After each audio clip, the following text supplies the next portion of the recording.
And then I don't know if I'm able to make, because you guys have the tournament at Strongest Badge is right where we're taking a vacation. So that came down the pike, Oop. from the wife, the boss, here not too long ago. So that's what's happening now. I'll be in Florida.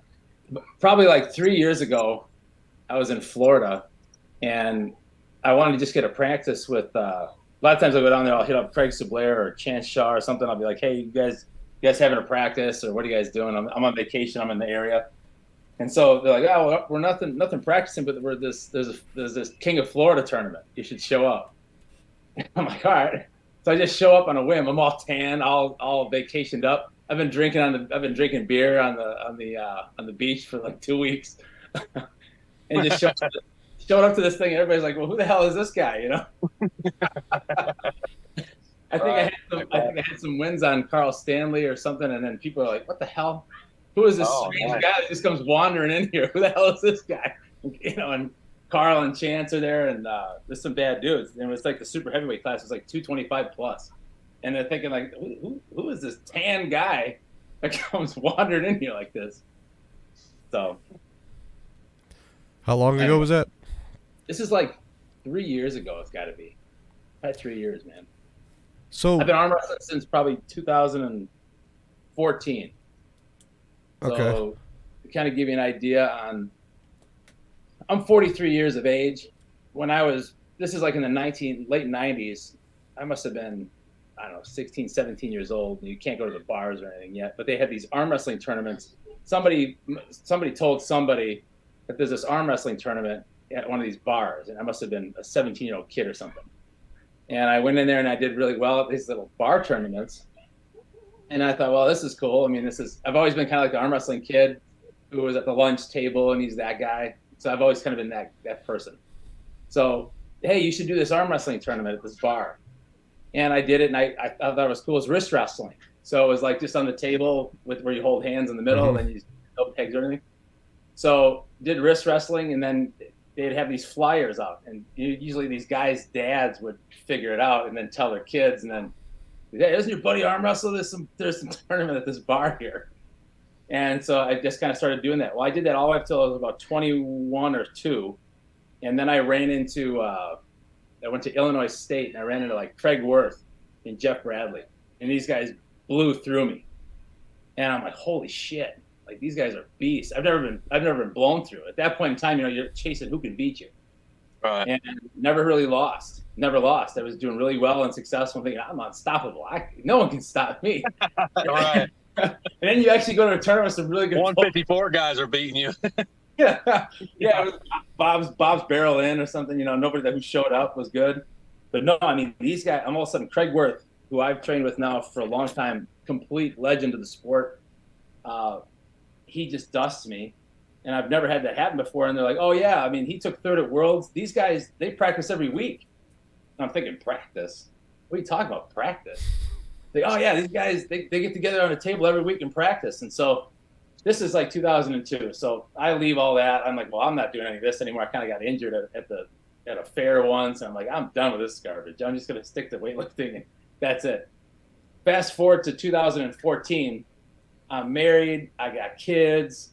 I'm bored. I'm like, this sucks. I got to have something else, man. I'm just like, it feels like Groundhog Day. I'm just not doing anything. It's me.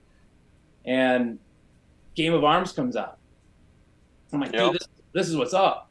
So I'm watching Game of Arms. I'm like, I've got to get back into this sport, period. So I've got to figure out what to do. Well, I've got to train, because arm wrestling is very skeletal. It's very structural, right? Bones, ligaments, tendons. It's very structural, right? It's not really a muscle sport as such. And I knew it's kind of like, as a martial art, you kind of have to just kind of get in there and start training. You can't just go kick a bat in half. You have to kind of like kick at something till you get your bones hard enough, and then you can kick the bat in half.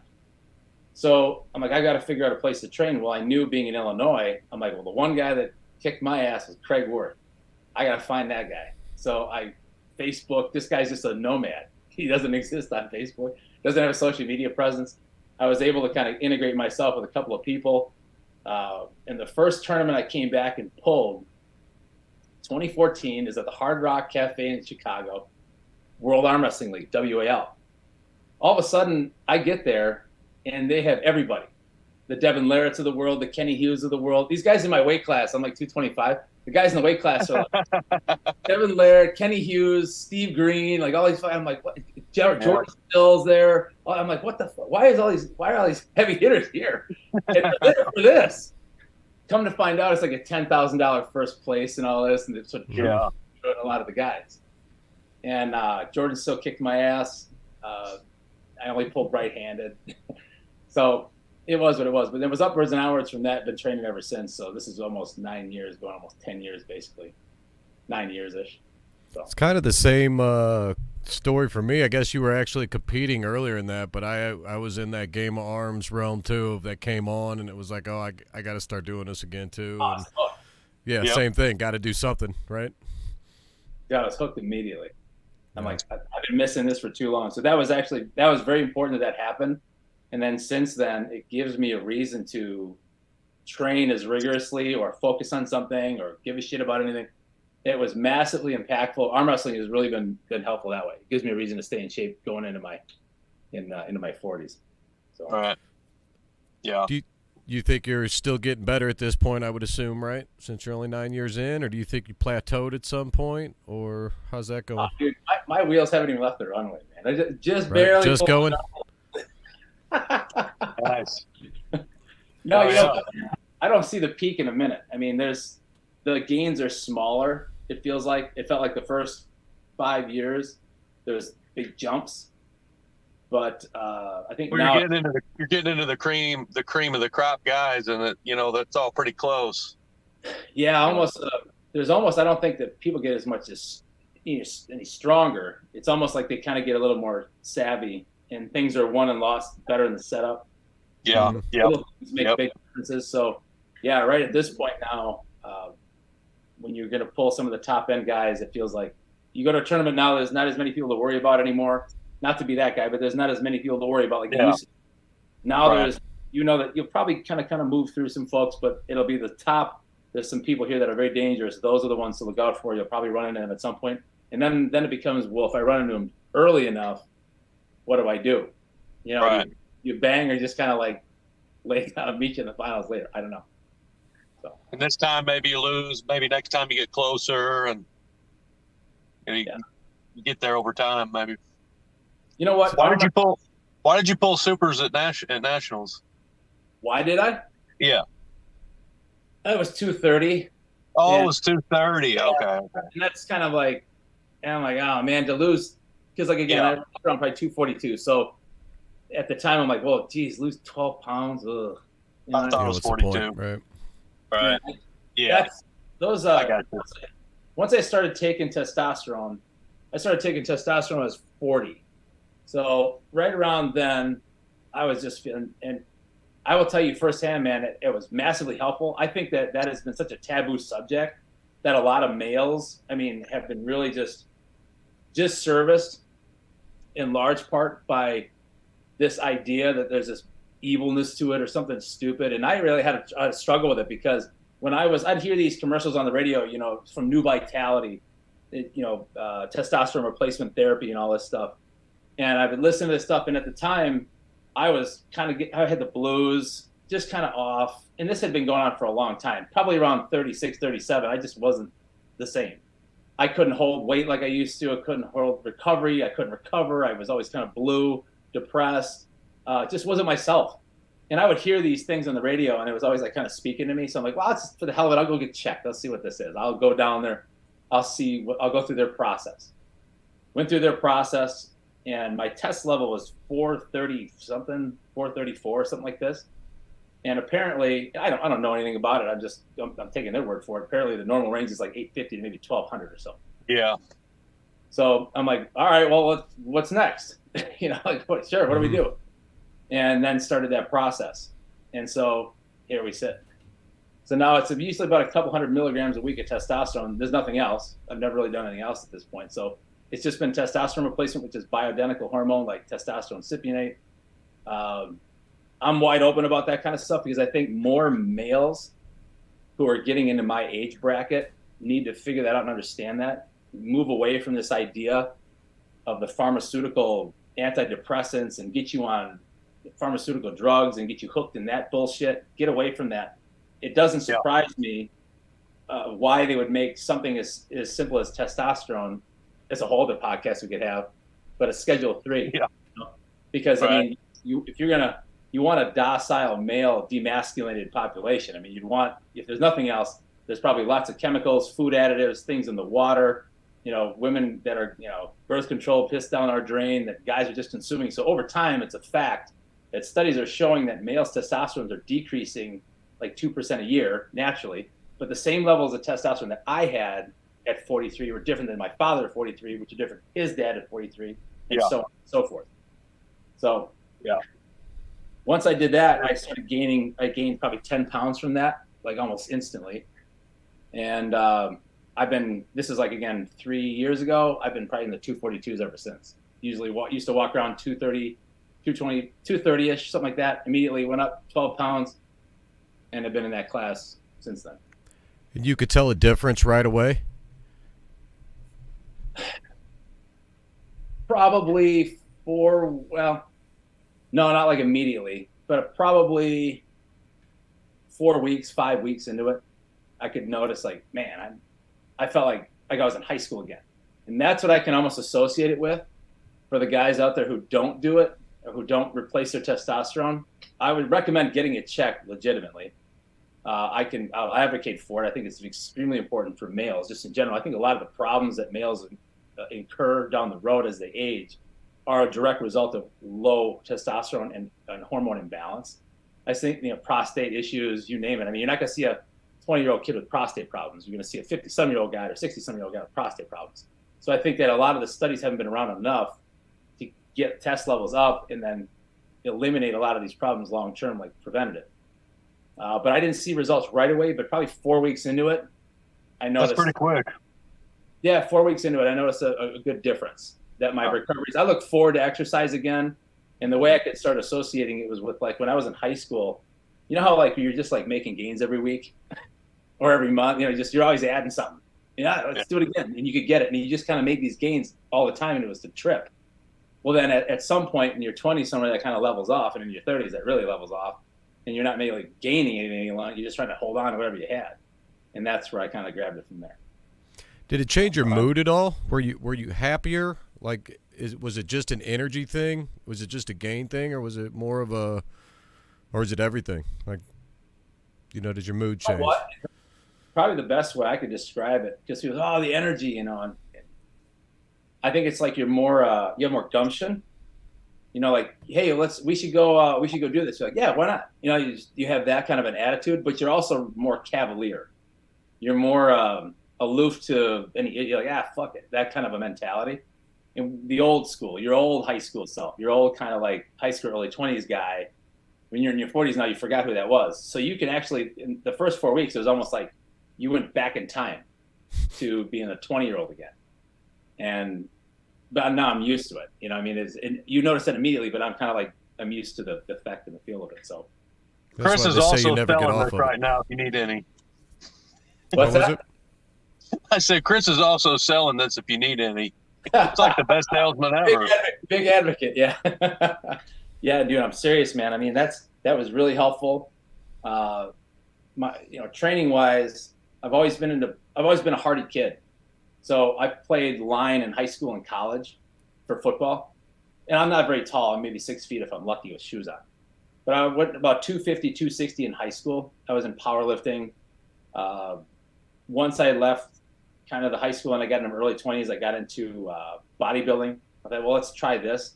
And I tried to learn how to do it. And at the time, I was doing this Bill Phillips Body for Life thing way back in the day. You guys remember that thing? Like a body transformation challenge. You could like enter this contest to win like a Lamborghini or something. And so I was going down this rabbit hole of trying to eat really clean, eat 6 meals a day with shakes and train with weights and then go do my cardio and all this. And I did fairly well. In fact, one of the guys that I was buying the supplements for at this place, he's like, you should do this bodybuilding show. I'm like, I never thought of it. What is that like? I don't know what I'm doing. What the hell is that? So I've always been into that kind of stuff. So when I got into arm wrestling, it was like going back to powerlifting, which is totally strength based. It's not so much of, getting the shoulders, voluming up the shoulders, get them all capped, and whatever. Look at this like clay. It wasn't so much like that any longer. It was more like, well, how strong could you be, or how isometrically strong could you be? Because it's a lot of locking. A lot of it is just a locking mechanism, and you're just locked. So where I really felt where I started to really flip up is when I figured out training with a lot of isometrics and a lot of holds, and for time. Yeah. So two things that I would say that have really helped me have been, first of all, isometrics, wrapping either straps on a pipe where there's no movement, where you can just literally just pull hard and just sink into something for minutes on a time. And I probably do 300 reps of pull-ups a week. So something like 50 a day, sometimes 100 a workout, whatever, but I'm always doing some sort of pull-up all the time, whether wide grips, behind the necks, this way, neutral grips. Yeah, pull-ups are good. Pull-ups. And then holding. Yeah. So those two things have probably been the most beneficial for, and also like when you're doing pull-ups or you're doing anything, everything's with a kinked wrist. So everything is training your wrist strength. So yes, there's certainly times for doing, I think like repping off 50 reps in a country crush or something at the end of a workout. There is something to be said about that. But I think neurologically, you don't want to end with something endurance-based, especially if your sport is very one rep strength based. That's fine to do, but your ending should always be neurologically holds to train that. Makes sense. Yeah. You like to hook? It's kind of, I guess if somebody were to label me something, yeah, I'm kind of I like hand control more than so for me, I like to control hand first, so that means a hook, but then a roll comes from that. So a lot of times it's a controlling roll, if it even has to go that far. Sometimes because of this control hook, it becomes a hook. But I don't mind getting in here, and if you have to back around or roll or somehow roll through, pronate through this. But I just don't. I'm not very like a straight-handed hit. Right. Straight-handed hitter, yeah. Most of it's hand control. Yeah. Right. How about you guys? You definitely got that good catch and roll. You were catching Chris Chandler in that spot, and it seemed like all of a sudden you just had his number, and you knew where to catch him and pull back. And I don't want to do that either. I don't like catching anything. He's pretty fast. He's quick, dude. He's Chris has had my number for a long time. I mean, there are a lot of guys that I think what's wonderful about arm wrestling is that you have to face these adversaries of yours, friends, adversaries, right? But they have had your number, it could be 15 times.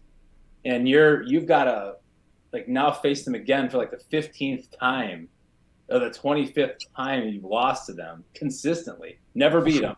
And finally one time you get them, and it's obviously whatever you've been doing has been working.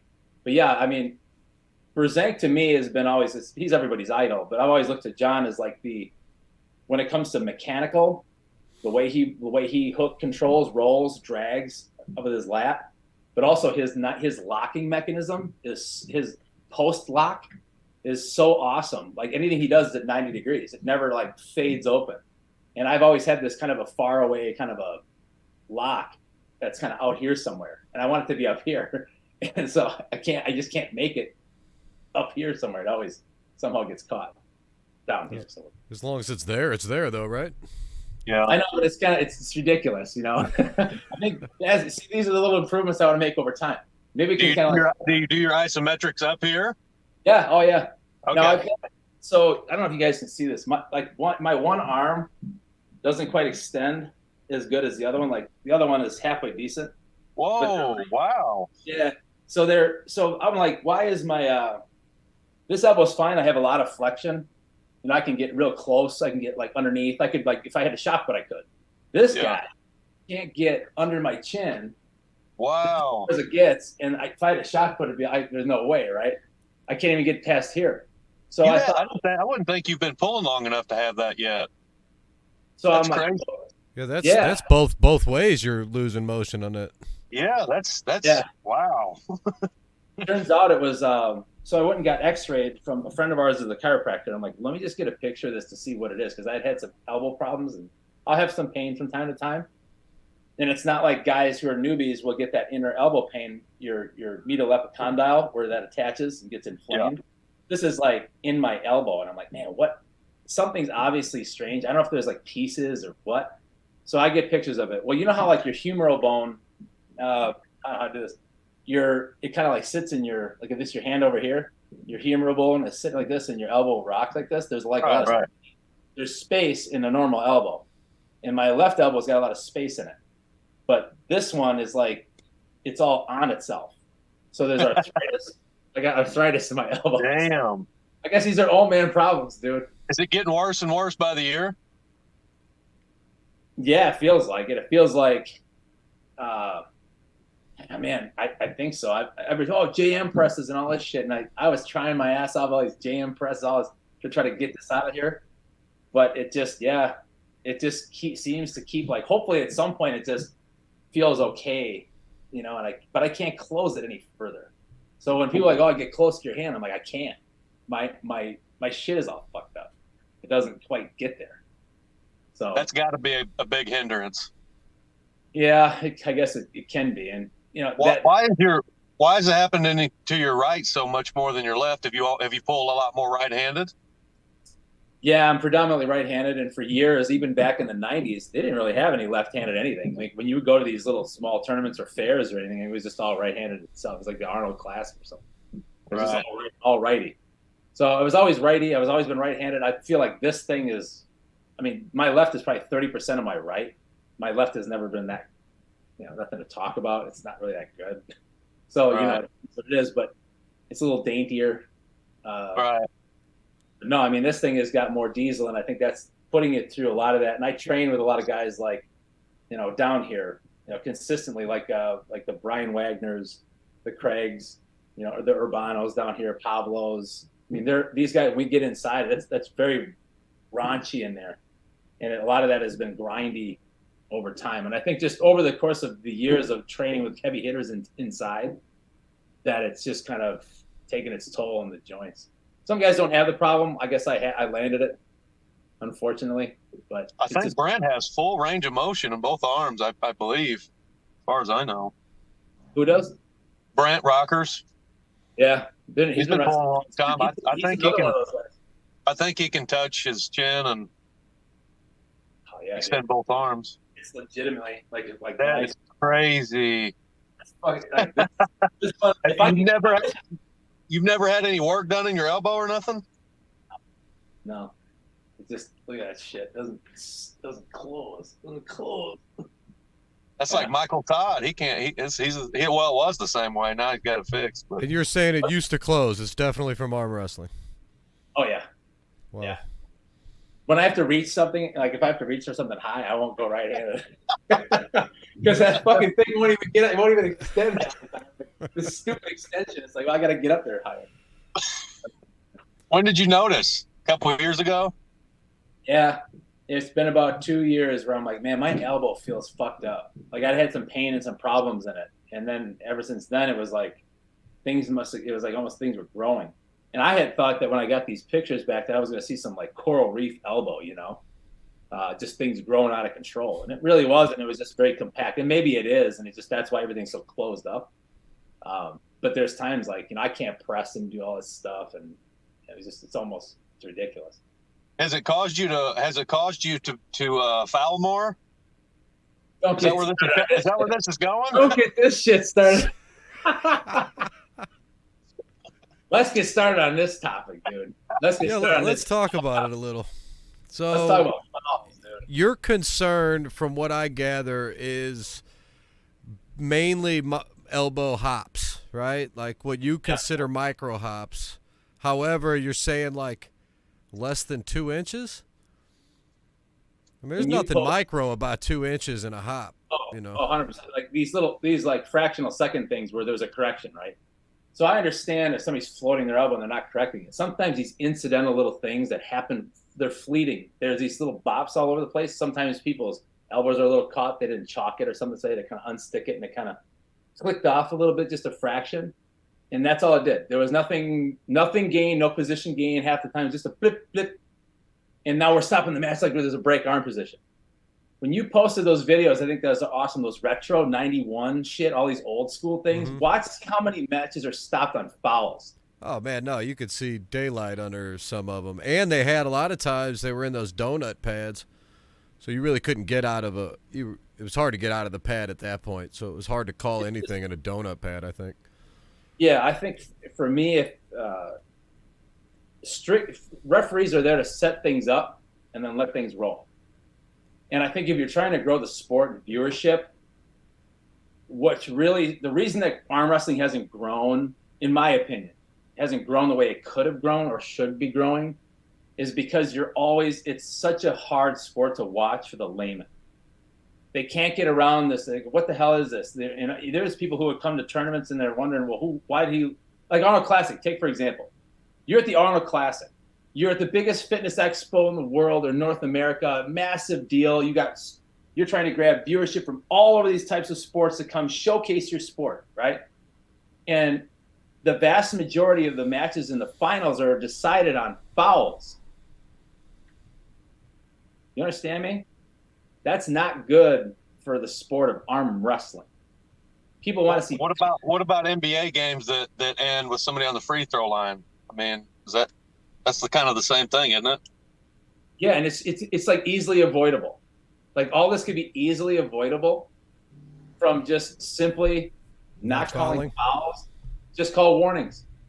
Like, hey, back in the day, back when I was in the late 90s and early 2000s, if you were wrestling in there, refs would just be like, hey guys, watch your elbows, watch your elbows, watch your elbows. But they didn't stop anything, but they'd watch your elbows because they knew there was like some incidental hopping going on. And they'd say, hey, watch your elbows, right? And usually if they had a few warnings, they would issue a foul.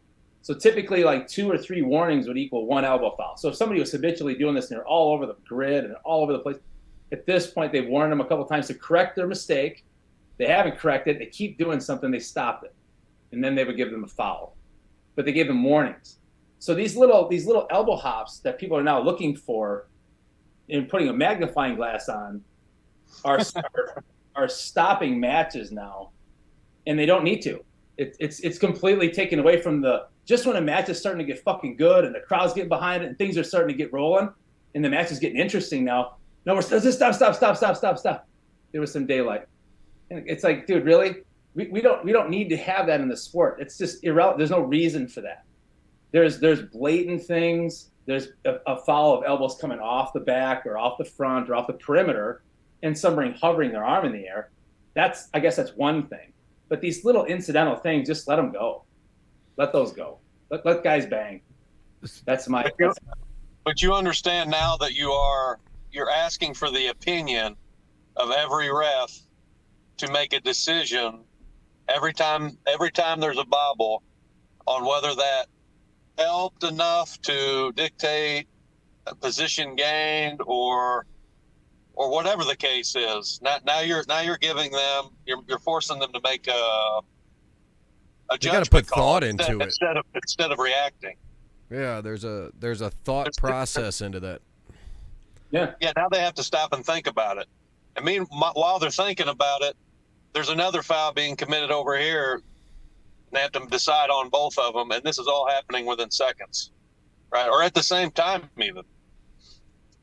So I think a lot of the argument on the referee side comes from it's got to be black and white at some point, and there has to be a good and a bad, right? Like a place you're supposed to be and a place you're not. There has to be somewhere to call it. If you give a gray area,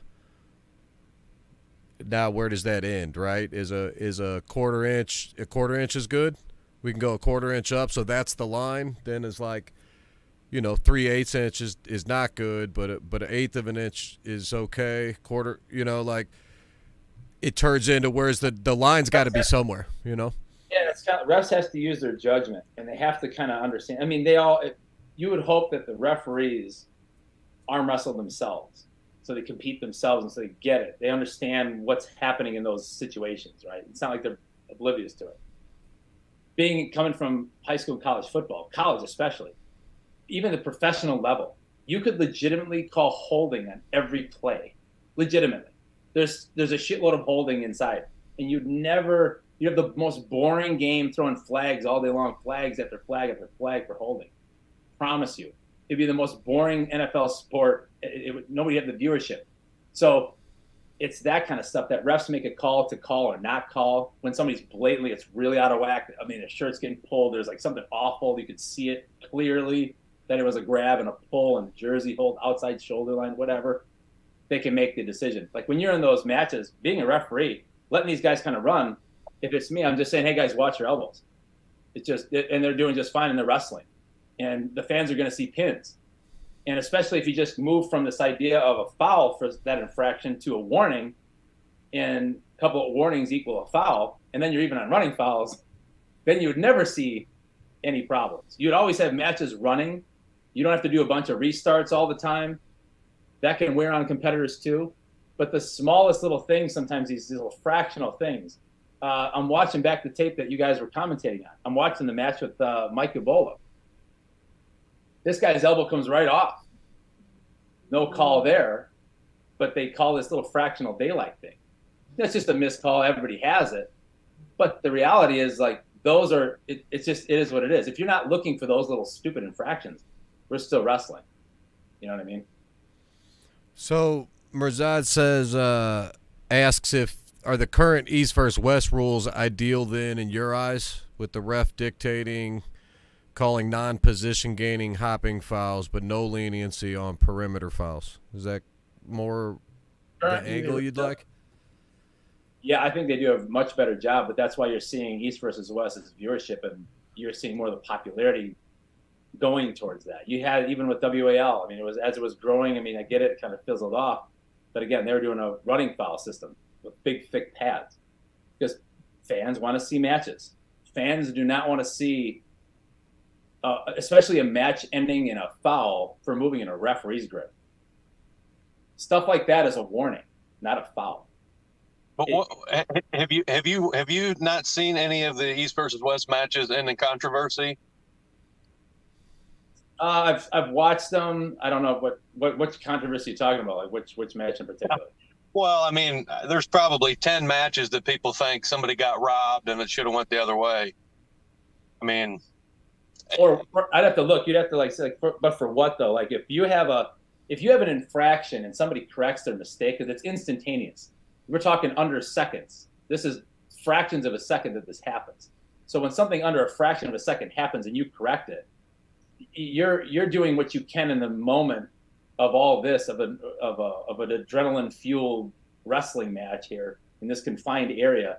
And half of the time where I have fouled is that you have big dudes dragging you back, right? And if you were trying to hold them down and they pull you over and they just daylight your elbow because they pulled you on a big heavy drag, then all of a sudden that's what blipped your elbow. You didn't have anything to do with that.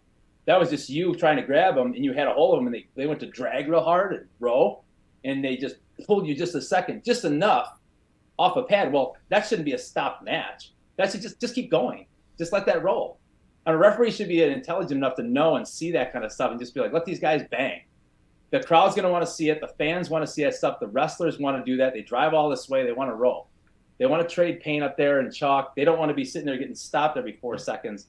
And then matches being decided because somebody elbow hopped and then maybe somebody moved in a ref set grip and nobody really ever went. There's been matches where nobody ever actually arm wrestled, and there was victories. And if you're the person at the Arnold Classic watching this stuff, you're thinking to yourself, this is arm wrestling? So what my point is that I think we start kind of looking at these rules and being a lot more lenient. And the matches that are really good, you can go back to some of the great super matches that you're watching now. You're going to find all kinds of little elbow hops and infractions, but they let them roll. And it made the matches exciting. And that's what we need to get to, in my opinion, is getting back to the old days. Like the videos you're posting from 1991 and 1990. You go look through there, have some fun. It's funny to watch these. It's great to watch the retro shit, but I'm going to tell you, there's wars in there, dude. There's wars and the crowd's behind it. And that was, to me, that was my experience in tournaments when I first came out. So I've seen the different side of this. Now I'm seeing this new side of it where it's so anal about these little infractions and stopping matches all day long. It just ruins the momentum. It just sucks the air out of the event totally. Is it more of a time thing then than a distance? So instead of saying, a quarter of an inch is okay, or a half an inch, or we're trying to put a distance on how big the hop is. It sounds more to me like it should be a time thing in your eyes of like it's okay, it's only a quarter of a second that his elbow was off the pad, so if it's back where it's supposed to be, then that doesn't count. Is that safe to say that I'm where you're at, or no? If my elbow's here and I'm like floating my elbow in the air and I'm arm wrestling and I'm floating my elbow in the air, I can understand if you said, hey, put your elbow down, and I can't, I don't do it, and you call a foul, I get it. If I'm wrestling and something happens and you see these little blips, like this, there's no reason to stop the match. What for? What advantage is gained by any of this? So yes, these are called like under the second, maybe, if you want to call it. How can a ref decide whether or not you can or can't foul, or whether or not it is or isn't your fault? I mean, how would I know if it's not really helping you, or you're trying to keep it down but you just can't because why, you're not strong enough? I mean, how would a ref ever know for sure in those situations? I guess the only thing I would tell you is that if you're a referee, you're only looking for fouls based on perimeter. Like if I'm dragging somebody off the back of the pad and gaining a leverage advantage because I'm dragging them off of the perimeter of a pad, or hooking onto the back of a pad, or I post up on somebody and my elbow comes off the front, or I'm off the pad side pressure wise, or whatever. If I'm leaving the perimeter, I understand an elbow infraction, an elbow foul. Hops, you just let them go. Let hops go. If I'm a ref, so you're okay with ready, go. I hop my elbow up on top of the pad and don't go off the perimeter for a quarter of a second to get on top of your wrist to get an advantage. You're okay with that? No, I mean that would be, again, a ref's discretion. I think, oh man, that is an infraction. That's a massive infraction to do something. That's obvious to you because you've seen this thing come off about this far. I'm talking about something that is like probably maybe a half an inch or less, and for under fractions of a second. Those are things. It's impossible to see the difference in a quarter inch and 3/4 in the speed of a Dan Mosier hit. I mean, but I think even with the speed of a Dan Mosier hit, a half an inch could be the difference in stopping that hit or not stopping that hit. If he didn't need to do it, he wouldn't do it. I think if you go back and look at Corey Miller versus Giannis when they did that match, I think it was like an Arizona State maybe. Giannis hopped to stop that hit, and it was I would say what you're talking about, maybe just a half an inch or 3/4 of an inch, but I feel like without that half an inch or 3/4 of an inch, Corey pins him. So in that situation, should that have been it was let go, but should it have been? Good. Yeah, let that shit go. Yeah, let it go. Let guys arm wrestle. I mean, I understand go. Like traditionally, like go fouls when they're massive, people always, rag on Don Underwood, because Woody's always hopping when he's hitting. And I understand sometimes those are pretty nasty. So they're pretty wild hops. Okay, that's one thing. But you look at even the Dan Mosier Rockers match. There was a Monster Factory here not too long ago. You could watch all kinds of infractions. My boy kept letting them go, let them roll, which made the matches awesome because you weren't stopping things because of these infractions. And some people say, well, there's a difference between super matches and then tournament. And I'm thinking, no, there's no difference. Don't just be so horny about fouling people on these little elbow hops. Let them go. Let these things go. Did they call fouls during that match? You have to go back and look. Not many, no. If any. But they did call some. There may have been like perimeter fouls. Nothing crazy though. There was nothing that stuck out to me as, oh, what the hell happened? It's been a minute. I don't really remember any fouls. Yeah, I mean, you could look back. There's going to be some daylights, and that's all they are. But they did it perfectly. Let them go. Let the little daylights go, because what I'm talking about typically happens when matches stop, and there's activity there, and there's like a wrestling match at this point. Now they're being stopped because somebody kind of like adjusted, and they made a little adjustment because they were stuck in something. Maybe they're stuck in a pad, so they adjusted and they hopped a little. And now you're stopping matches because somebody's looking right there with a magnifying glass, waiting to almost stop the match like it's a break arm position because somebody daylighted. And half the time, nobody knows what the hell happened. And they're like, "What do you mean? What's the problem?" No, there's a foul here. Foul. That's deciding matches. And then you're seeing, like, just when the shit is getting interesting, we got somebody we're deciding a victor here. So the refs are now deciding who's winning and losing these matches. And I'm telling you, stay out of it. Set them up perfectly, set them up, get straight, get all this, do all that. Be strict in the setup, loosen the wrestling. Strict in the setup, loosen the wrestling. Let guys pound and let fans enjoy good grinders, man. Watch good matches. That's what draws viewership, and that's what makes it exciting. Guys don't drive 12 hours to get to a tournament, spend all that time, money, and effort, and then get there and then blip on a couple of times and then get matches called and decided and foul out. And it was something so obnoxious. I would argue that the arm wrestler will just adapt to being allowed to foul a little bit, and they will push the limit every single match until they get called. And they'll just try to find that area that they can go to that they won't get called. So it'll just move their elbow from on the pad to off the pad. As long as they don't get called, they'll pull it off until the ref calls a foul, and then they figure out, well, I can just pull it off further every time. And every ref will have a different opinion. Yeah, every single ref will think a half inch is really this much, and the next ref will think a half inch is bigger. If I pin you, I mean? my elbow comes off the pad when it happens. I understand that all day long. If your elbow is rolling off the back and it's coming off the back of a pad, and you're a victor, or we'll cover a lot of fouls in a losing position in a second.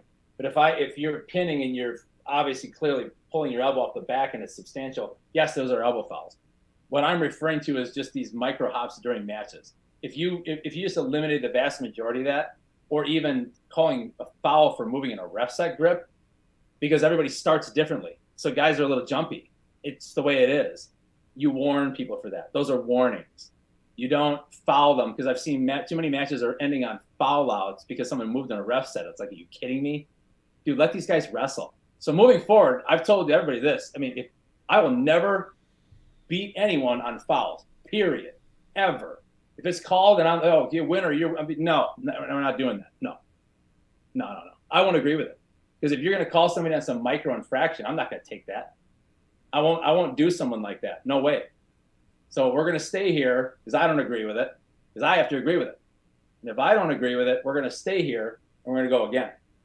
That's how I'm going to roll.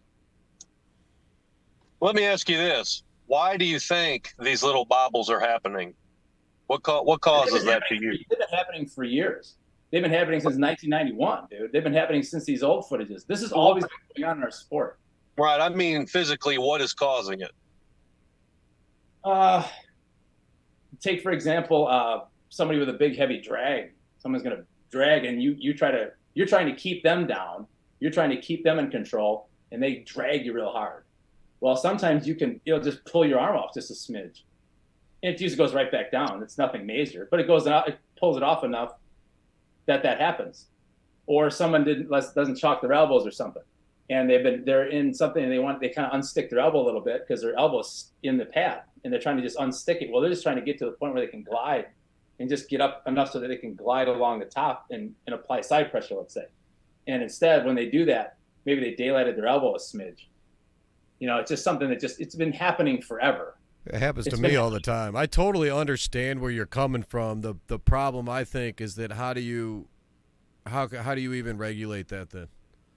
If the rule's not black and white and there's not, hey, you got to do this, like Andrew said, the guys are going to pull to as far as they can go, right? To whatever that maximum limit of their advantages. So if you're giving them a gray area on that advantage, now it's extending that out to where do they stop at? Where do they stop? I totally understand what you're saying.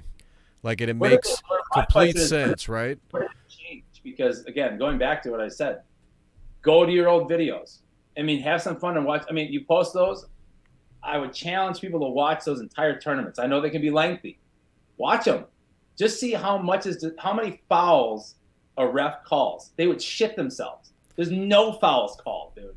There are grinders. There's cheering. There's people are into it. There are fucking massive matches in there, and they're awesome. And this has been going on for a while. Hops have been going on a long time. Then they started getting into, Eastern Europe kind of took it over and got real hyper strict with Igor, and whether you want to call PAL or you wanted to say Zloty or you want whatever, WAF and all these things. Then they started getting these tabletop hard pads, and they're putting even cameras to look and see exactly what's going on.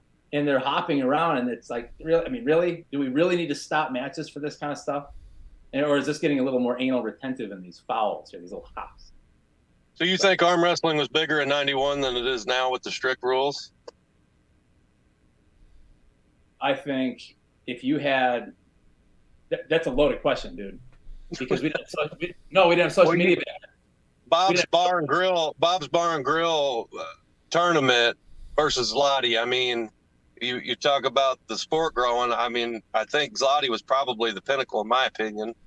And that was super strict. And it got a ton of views, and they gave away a lot of money.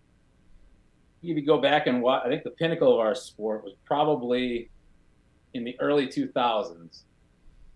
And you could go to any AAA Nationals, USA Nationals. You could go to any one of those, and you'd run into some of the top level wrestlers in the sport. Now you don't see that as much.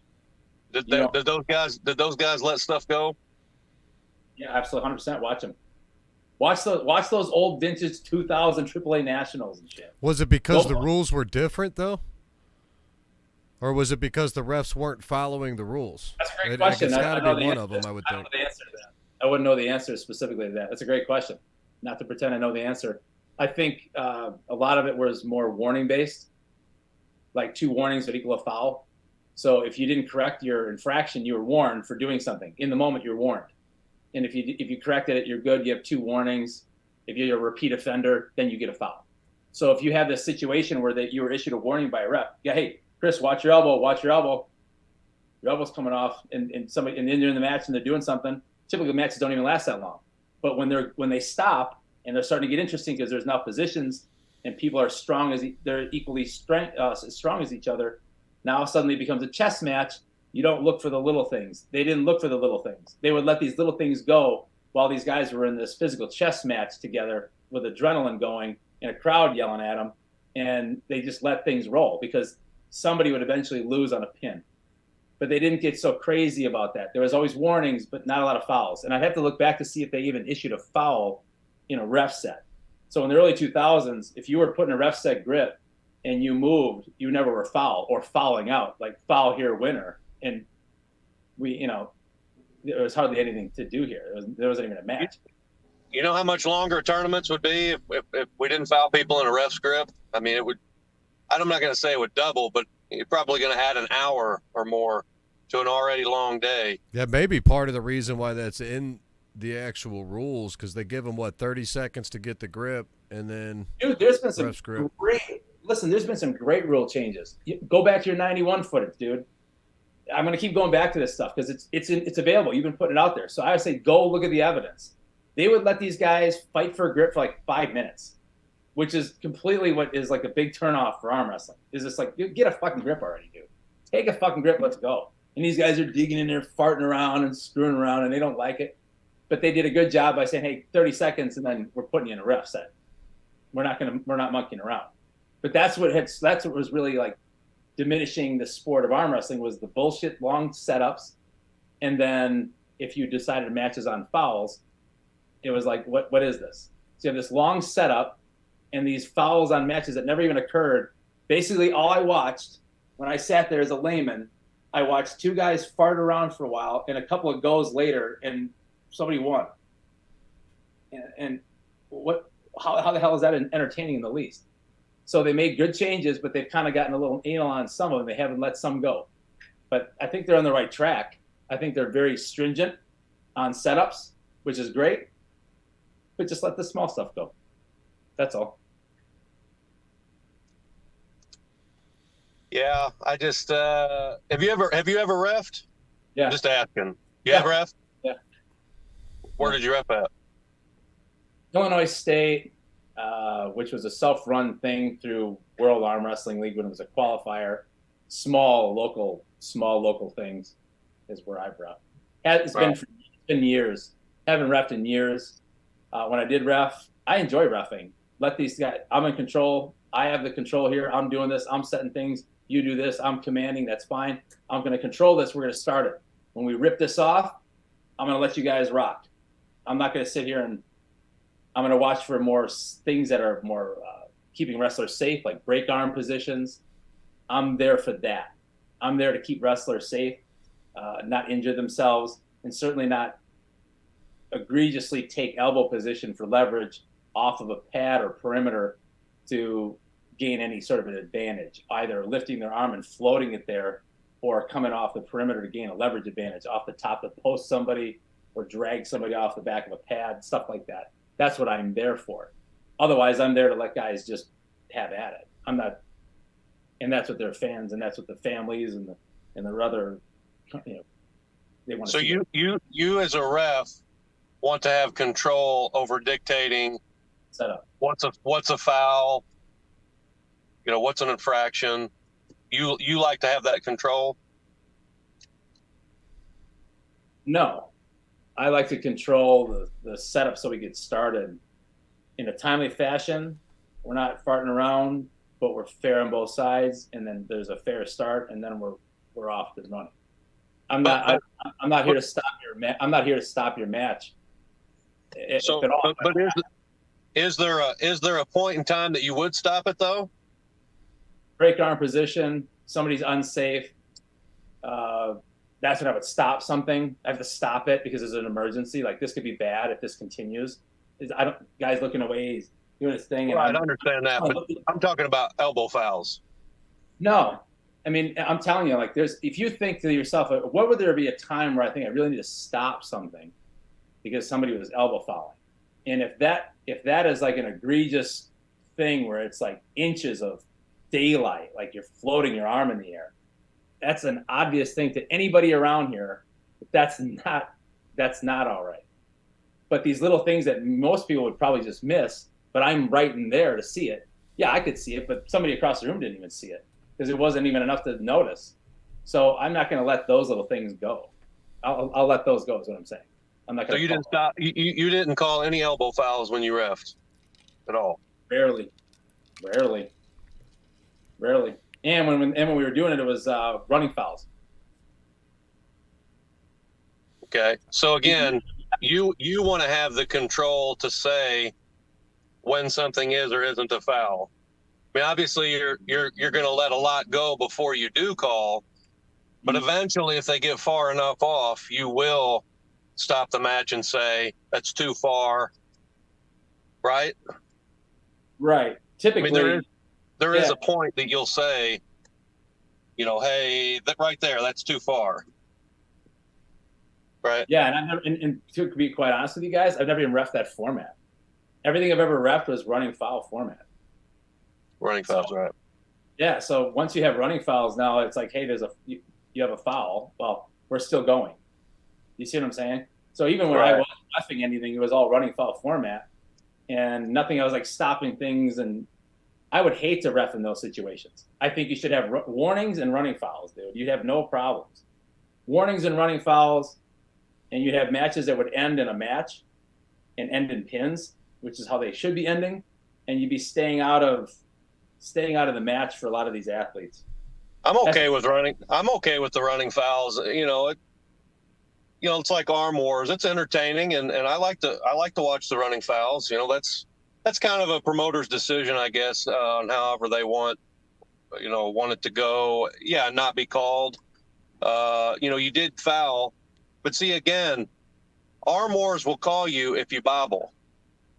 You'll get a runner. I mean, I saw many arm wars matches that they would zoom in with the camera. He fouled. He came up this far. You barely saw it. Yeah, you got to go to replay with the camera real close to see it. Yeah, but he did come up.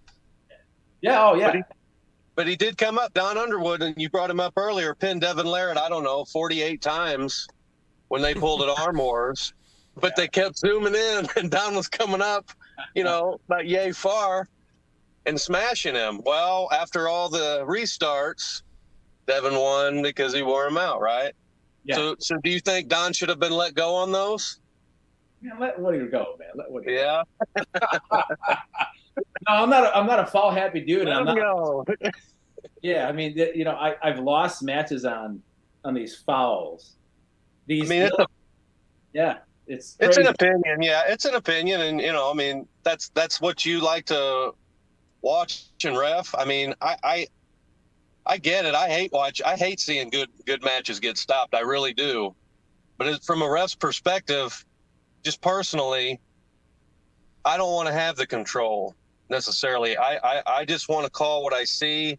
The two arm wrestlers, it should be, in my opinion, just as much their job of having good pronation or having good timing or having a strong bicep curl. It should be just as important to keep their elbow on the pad.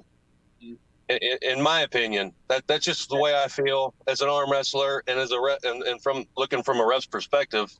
It should be their job and goal to not do that, to put it in the ref's power to say, stop, that was too far. If you work on keeping, there's a reason that there's some arm wrestlers who are hardly ever foul, right? And then there's some that are notorious.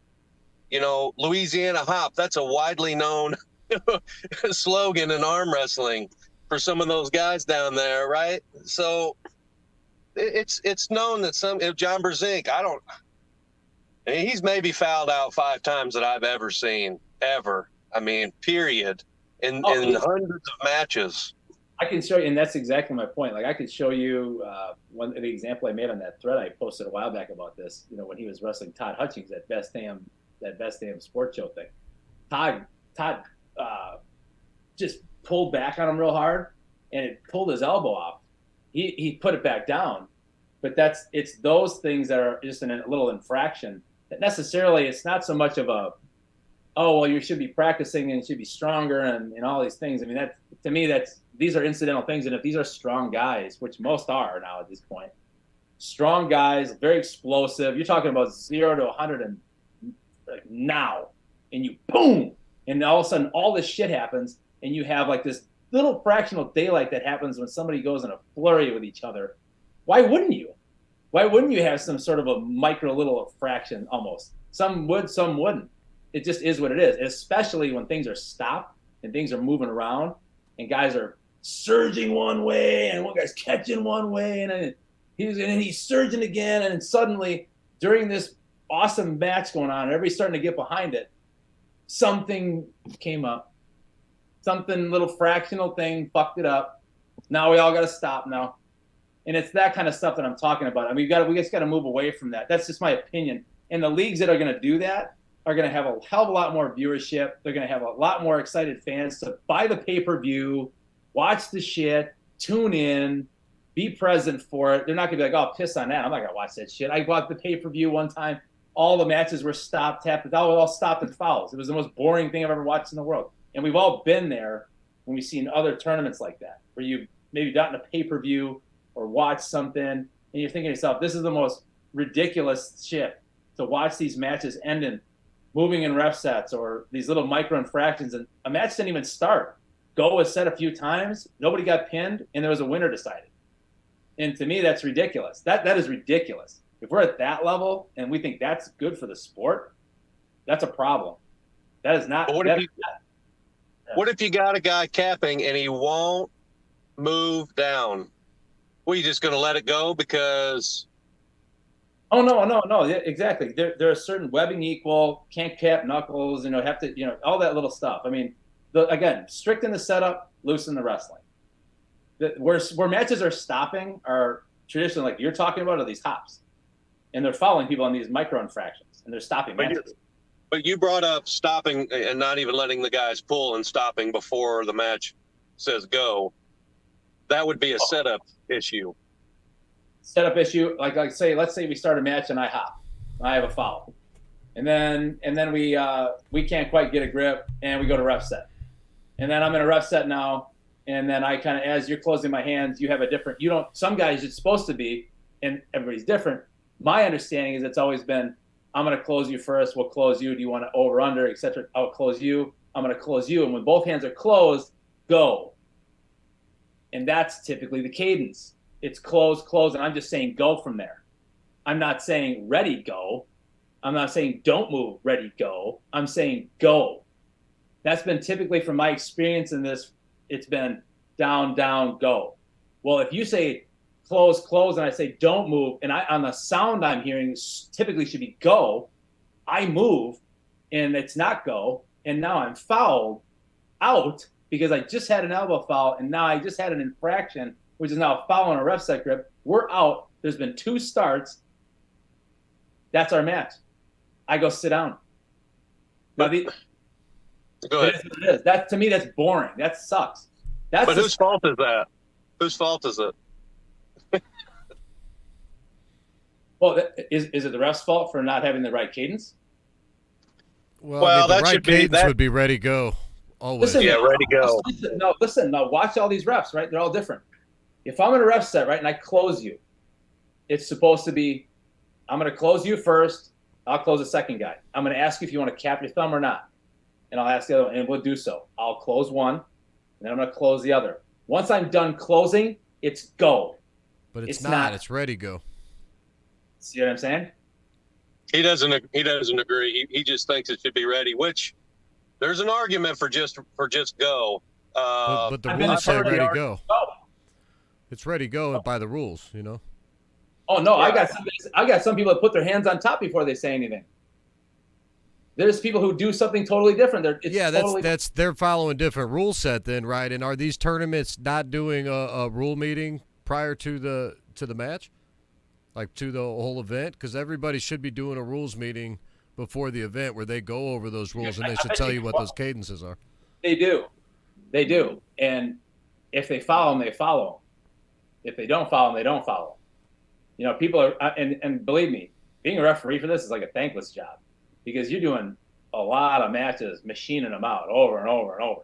Pretty soon, you may do something a little different. There are some refs that are like saying all kinds of shit. They may put their hands on and say go. They may just like look at it, not even touch your hand, say go. Some say ready go. Some say don't move go. Some say don't move ready go. So it can be all different.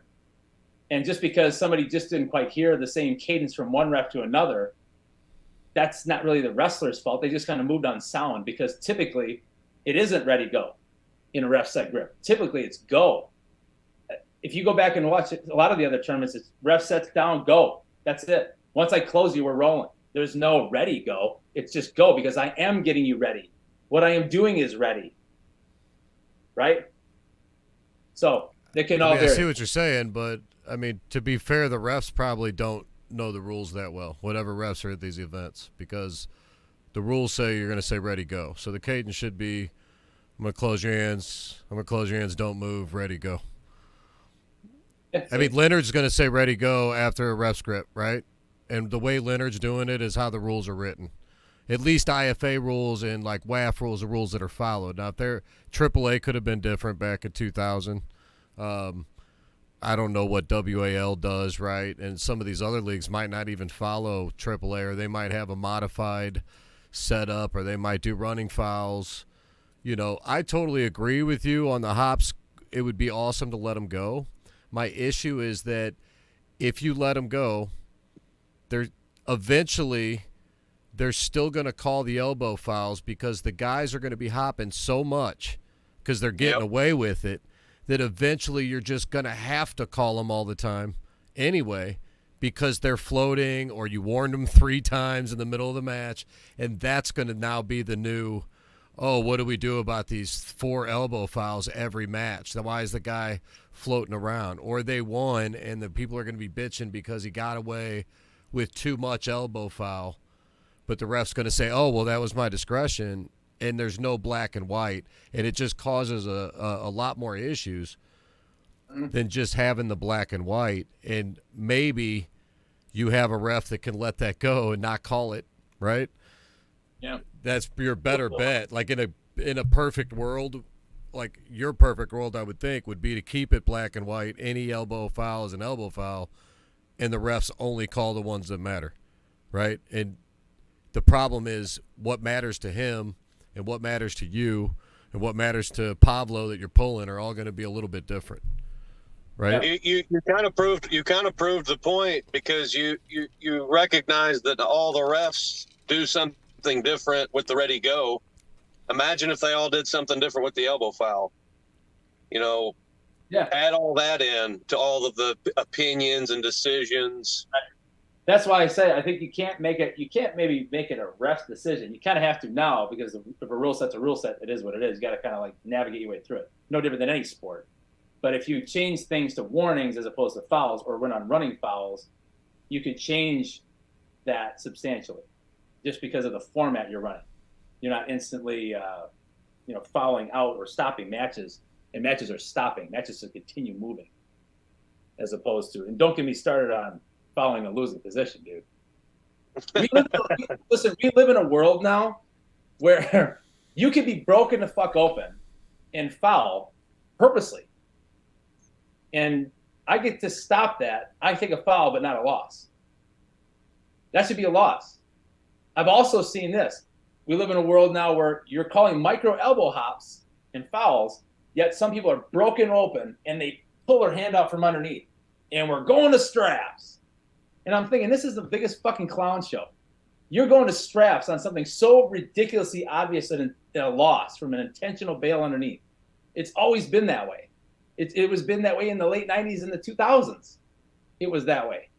I can't speak on the promotions that do things that way, honestly. I only follow IFA rule set, and there most certainly is foul and losing position.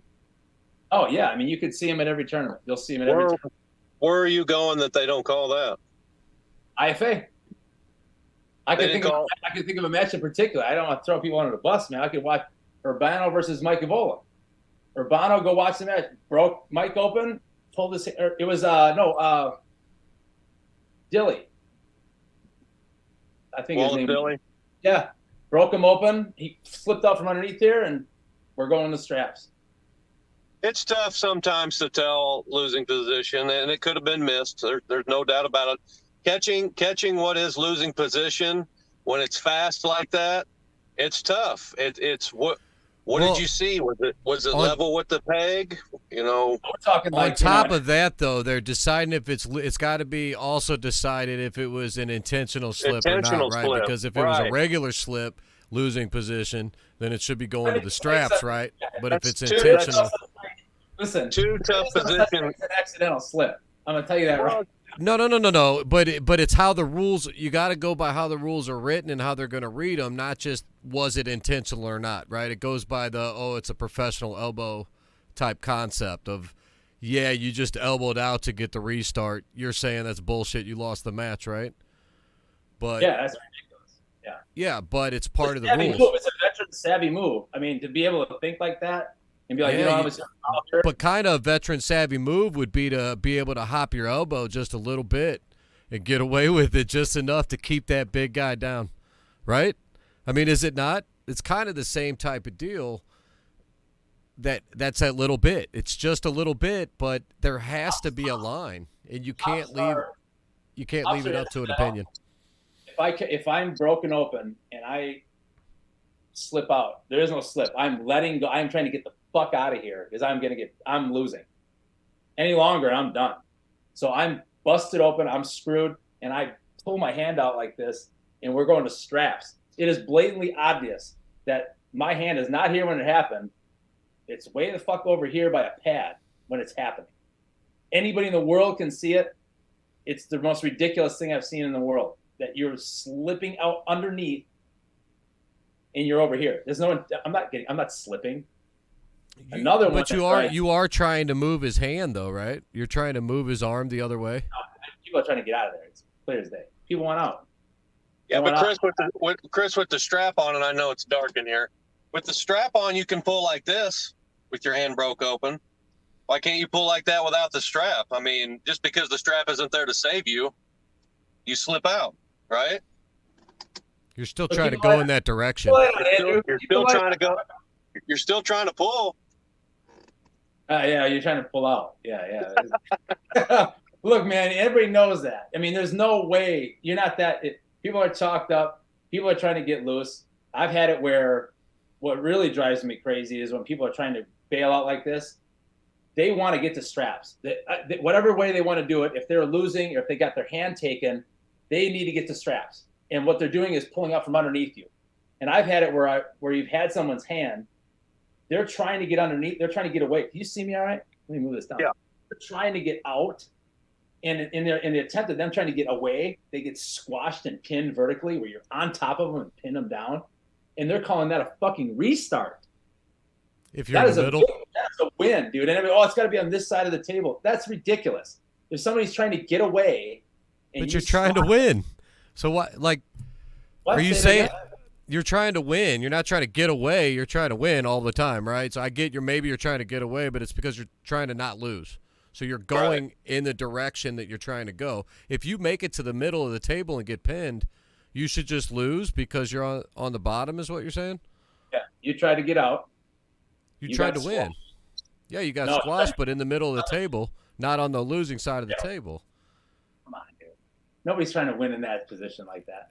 They're trying to get out. So you're saying if at any point in time I get compromised, I should just lose. I should just give up. I've lost my hand. I'm out. I should just lay down. Like, fuck this match. Oh, I've had my hand taken a lot of times. And you don't try to go the other way and bail, and maybe it slips or nothing. So let's pretend your hand's broken open, right? And I'm trying to force something. I'm actually trying to do something to move up this way, and things are getting raunchy, and I'm kind of like this, and then I finally get away. That's a slip. Me getting my arm broken, me jerking my hand off from another has nothing to do with me trying to gain position strategically or use any sort of side pressure in any way to position myself and gain position. So nothing. In that spot, when you're here and you're trying to get away, I should say, no, I don't want to try to get away. I'm going to actually come back down and try to get my cup in when I'm in this losing spot and pin myself? Yeah, you're in trouble. Right. Well, that's why people don't do that. So that's what the whole slip is. So I get that if it's intentional to call it, but to say you're just bailing, I mean, yes, you're bailing, but you're also just trying to not lose. I mean, you're going in that direction. If they got your hand, so you lost your hand, you can't go a different direction. The only direction you can go is to bail. Right? Yeah. Going to the other pad. It. Going to the other pad will cause the slip to happen. Yeah, so I feel like you're telling me I have to lose if I lose my hand. If I wanted to, on command, if you broke me open and I wanted to rip my hand free, I got an out elbow call. But even if I did, if I wanted to just rip my hand free, I could do it. I don't have to hang on to you at all. I could just tear it loose from underneath you, and I'd be completely compromised, wide open. I'm fucked. I'm in a bad spot. I don't want to lose, right? But I'm screwed because I'm in a bad spot. My hand has been cracked open really bad, and I'm done. I'm in trouble at this point. I'm going to have a hell of a time trying to figure out how to navigate through this. And the easiest way out of this is to get the fuck out. But you don't do that. No, and it should be a loss. That's a loss. You're just taking the loss, though. So in your eyes, you're not going to bail. You're just going to lose. Yeah, so I don't want to get pinned. I'm just going to take the loss. No one's pinning me. That's kind of like the mentality almost. It should be a loss. It's a losing position. And it's not even really a slip. It's a bail in a losing position. Ultimately, they're probably going to lose anyway. That kind of stuff. You're not. A slip really occurs when two top roll people are at the top and they go to top roll and they slip apart. I understand all that, and I get all this, and they don't want to hang on to anybody, and they want to apply a lot of, posts, and they want to come through the fingers and they slip. And I understand all this. That makes sense to me. That's a slip to me. If at 12 o'clock, it's not where somebody compromises you so badly. Can you see me all right? Am I not right? Yeah, you get cut off a little, but I got you. There we go. So I'm getting broken open to the pad, right? And I'm in deep shit. And instead of me like facing the music and trying to see if I can navigate my way out of this or around this and trying to get back on top or something, I'm down in here and I just jerk my hand out. That's bullshit. That's not a slip in any regard. That's just a loss. How far away are you from the pad in this situation? Yeah, that's a losing position. I could see that. Dude, it happens all the time. I shouldn't say it happens all the time. They're starting to crack down on this.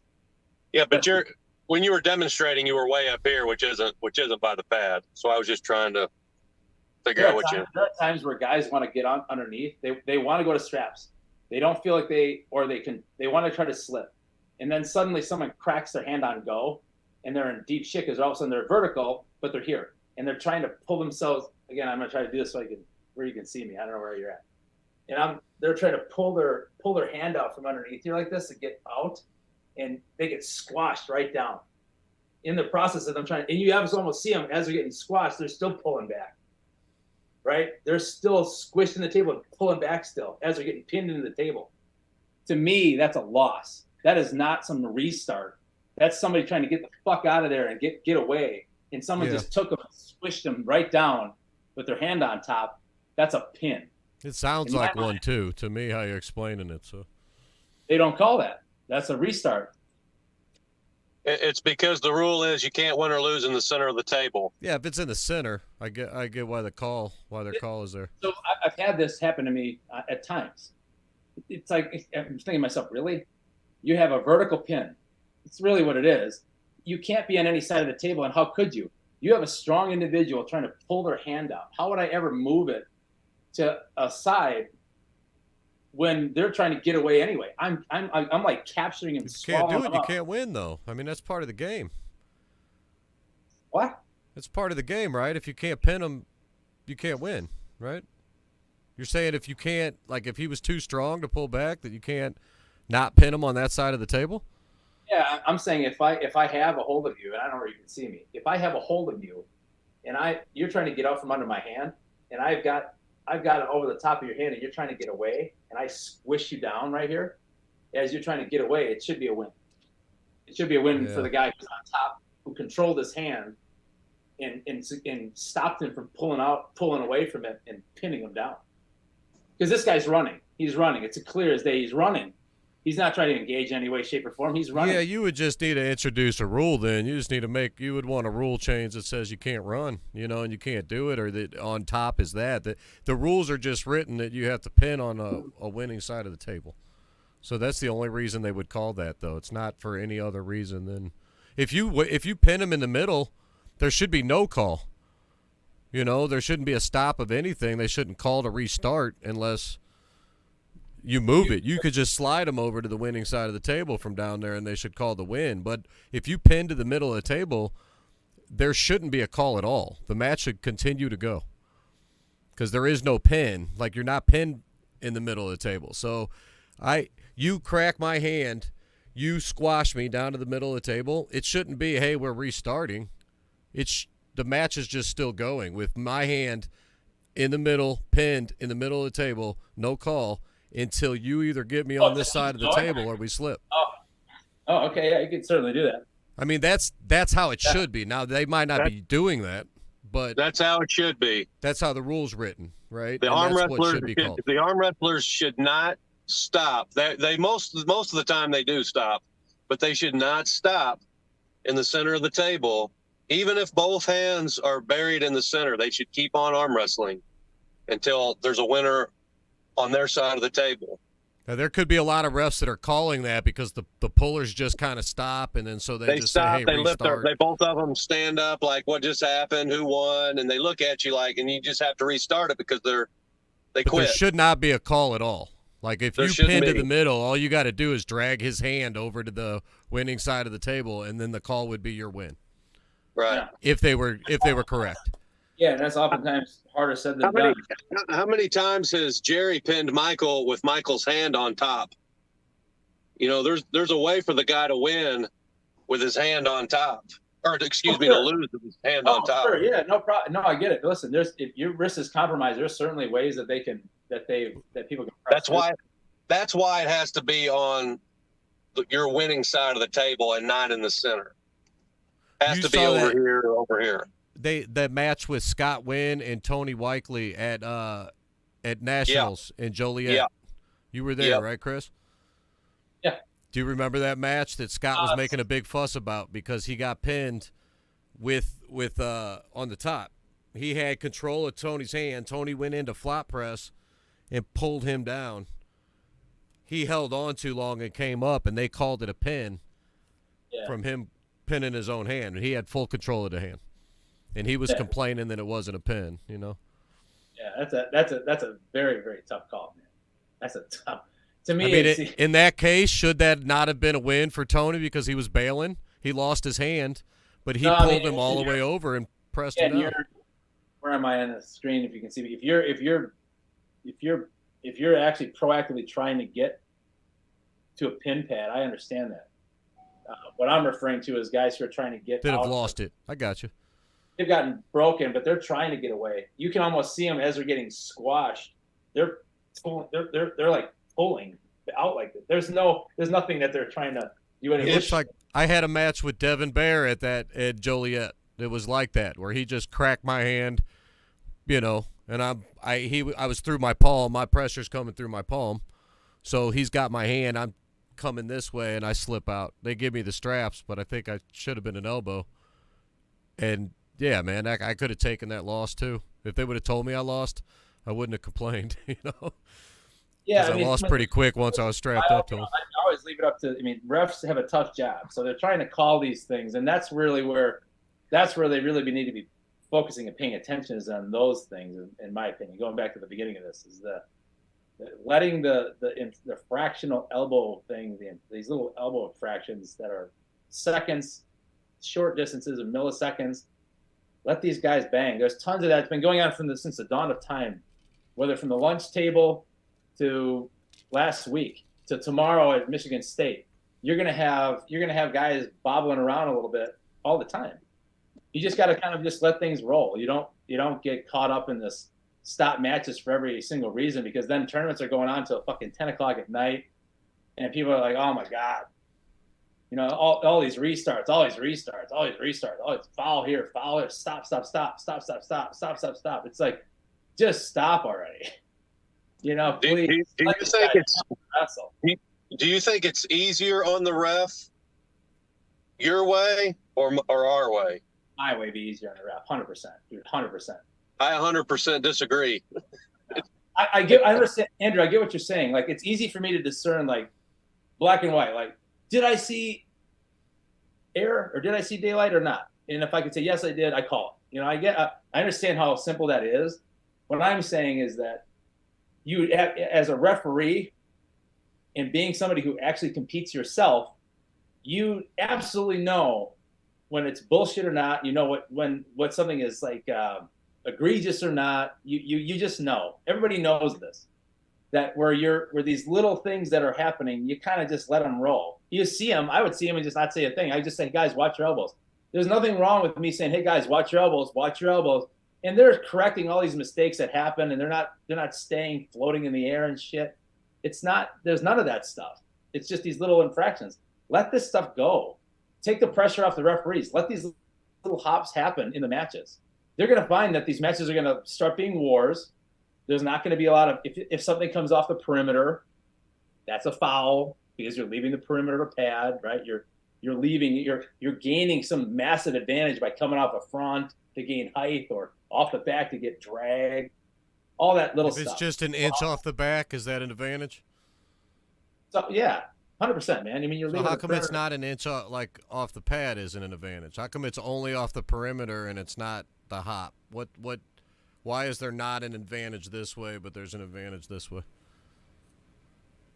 Great question. Great question, man.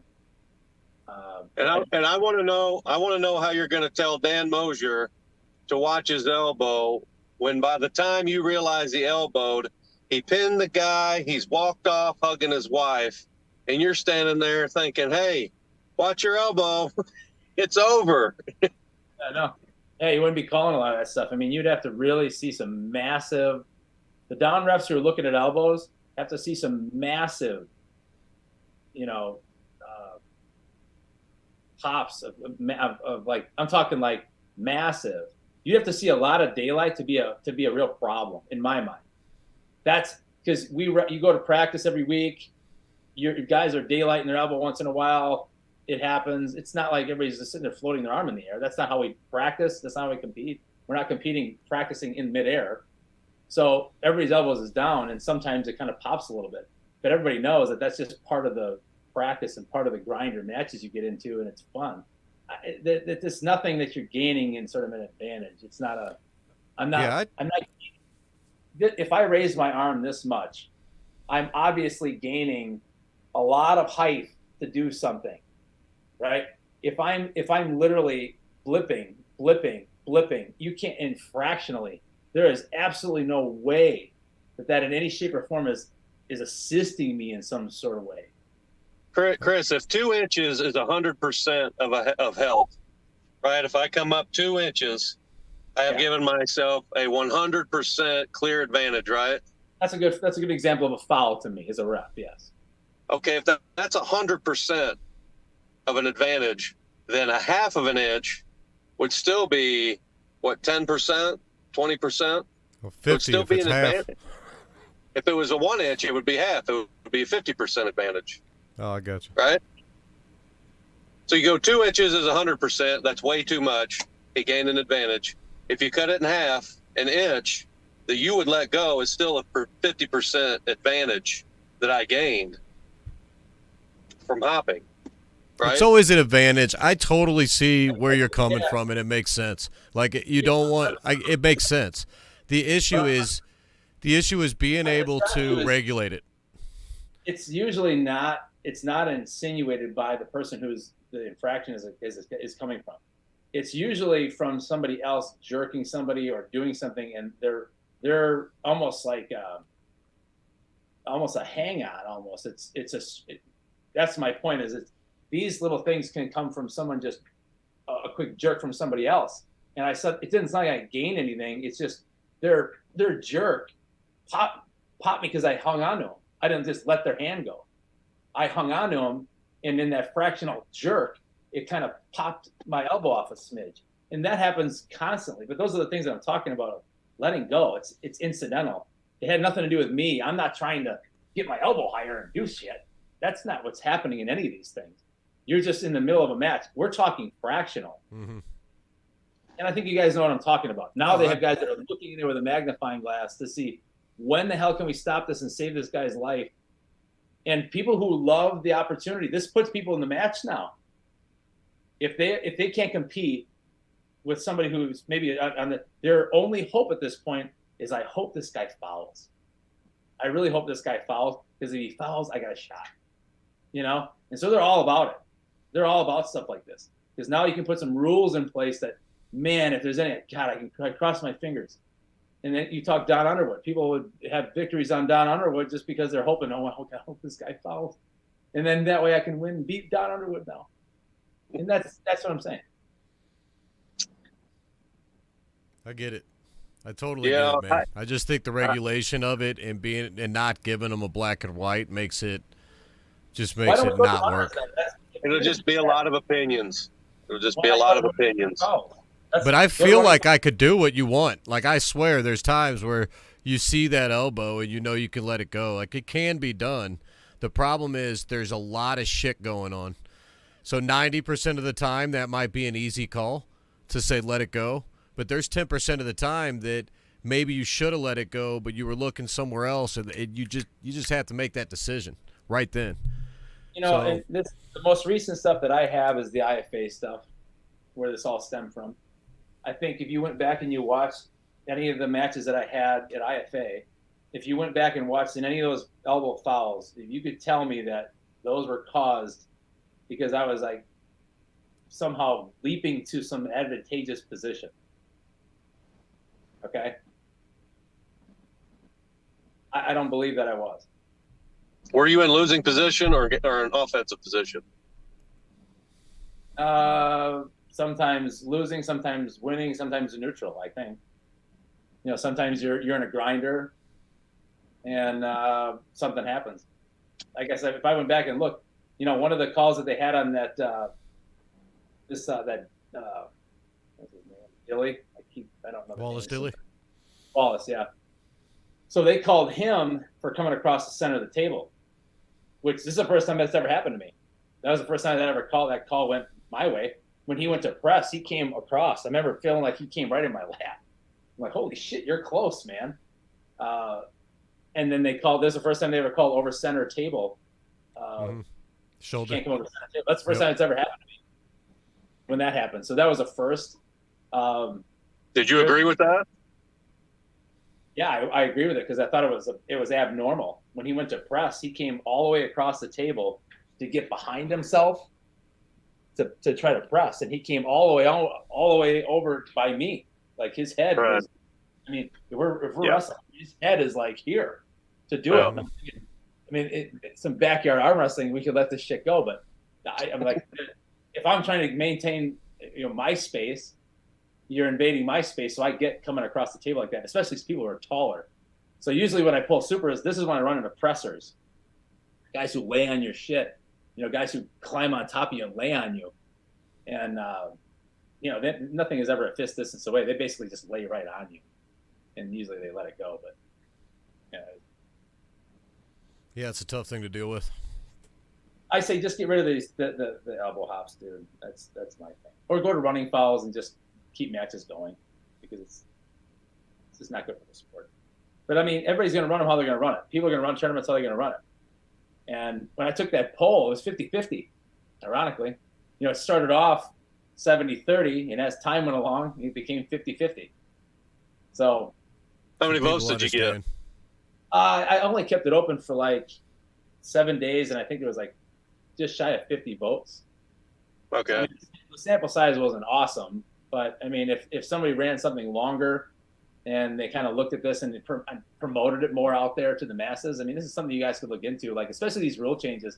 I don't think that people should sit around as a group and decide the fucking rules. I think that's ridiculous. I think you should actually survey out what you got, what by vast majority would want to see happen, because that's your viewership, that's your competitor base. And what happens when it's 50-50? Because that sucks. Like it would have been nicer to hear 70-30 one way or 80-20 one way. Just being transparent with you. I mean, being honest. I mean, it was 50-50 when I looked at it. I was like, man, it's 50-50 out of 48 votes or 47 votes or whatever the hell it was. Well, and honestly, like I would vote Andrew's side if I had to vote, right? But I totally understand where you're coming from, and I wish it could be the way you're talking. So I see your vision and what you want, and I understand it should be able to be done, right? In your head, you're like, hey, yeah, just don't call the damn elbow hops. Like, I get it. I think I tried to make them run rivals like that. I asked for that, like in my head, I get it.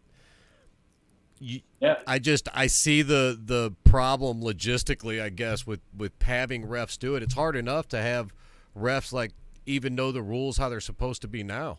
Like you said, you're getting called for restarts when they're pinning in the middle of the table that shouldn't be called that way, and you're getting goes instead of ready goes, right? That shouldn't necessarily be called that way. And if they are now allowed to make their own decision on something, you're just throwing another kink in it that's just going to make it overall worse. So although I agree with how you want it, and I think it would be better, I just don't see it actually being possible and being able to keep a wrap on the game, and keep control of the table, per se. They did it. They did it for a long time. They did it for a while. They did it in the 90s. But I still don't know if the rules were different or if they just didn't know them. I don't know exactly what happened, but I do know what you mean with them letting it go. But I think a lot of times it was, you could see it both ways. Whereas like there was a lot of people that would argue about it too. So I mean, ads were softer too. It wasn't until probably in the last, like 4 years that these you go to tournaments and you'd have like these. It's the Mazarenko tables. Yeah, right. Fucking hard tabletop ads. Like you could see anything. Well, all of a sudden, all you did is you exposed what the problem was this whole time. The problem was always there. You just made it easier to see it. Right. So you now have this situation where it's fucking wildly obviously now, wild obvious. Where before you always had these squishier pads, and people could sink in or pop and move things, and nothing would ever happen from there. You never see anything. But that's why you see in the '90s in your footage, you keep all blowing the vintage stuff going. And you don't see things stop. You don't see, matches stop at all. I challenge you guys, watch any of those, man, front to back. I've watched all of them. I'm putting them up. Yeah. So You're seeing them. Yeah, I've watched several. You won't see matches stop. And this is what you should be challenging to watch. Like, as you watch this and enjoy it, you may not even recognize half the people in here because it's like they've kind of come and gone. You recognize, I see Pat Berry in there, the mullet. Yeah. I mean, I see like all these guys, right? I saw Dan Stroud in there, Mike West. Yeah. So you watch all this and you can start to pick out the old faces, and guys who are still in it, Gerald Dees and all this, these there. I mean, a lot of guys. But you're not going to see matches stopped with this stuff. It was kind of, I'm almost jealous because it was a better time for arm wrestling, and they didn't even have social media. So going back to what you said, Andrew, like, is it bigger now than it was before? Social media helped a ton. I mean, social media is kind of. Is social media part of the problem on why the rules are like they are? Because back then, when you're talking about back in the day, matches weren't stopped like that. I think there was a lot more, like you said, people weren't trying to bail because they knew if they bailed, they lost. Right? They knew it was a loss because it was going to be called a loss. So they fought it out no matter what. So you just come from that old school mentality where they were banging it out and it was what it was, and then it got bigger. The rules get bigger. The sport got bigger. Now you're just seeing a wave of people trying to win by the rules, right? Like, is it just part of the process, maybe? You guys are like my age, I think, but I'm old enough to remember when I got put a slip was a power hook start. I don't remember it, but I've seen the videos from it where they were talking about that. Think about that for a minute. Like, if you're not a hooker, and they would do this so that you would avoid slipping. They just stick you in a hook and start you out of a hook. This and wrist wrestling and big fat pads. And I never wrestled in the cups. I'm not that old, but the pads are always squishy. Squishy pads. So the problem is always there. I think these Mazurenko tables that they've come around with these hard, really crispy, hard tops have exposed quite a bit. And I don't love pulling on them. I do. You said you like or you don't like? No. I don't love pulling on them. The Mazurenko ones are way too hard. I like the combat arm sport ones, okay, but them rock hard ones they're not real fun to pull on. Because I got a bony elbow, it just kind of hurts. I bet you'd be hard pressed to find anybody who makes tables like the WAL format. I'm sure you guys pulled any of those qualifiers, or did any of you guys go to Vegas for any of those WAL tournaments? Oh no. I did the WAL in St. Louis. Pillowy pads. Oh, dude.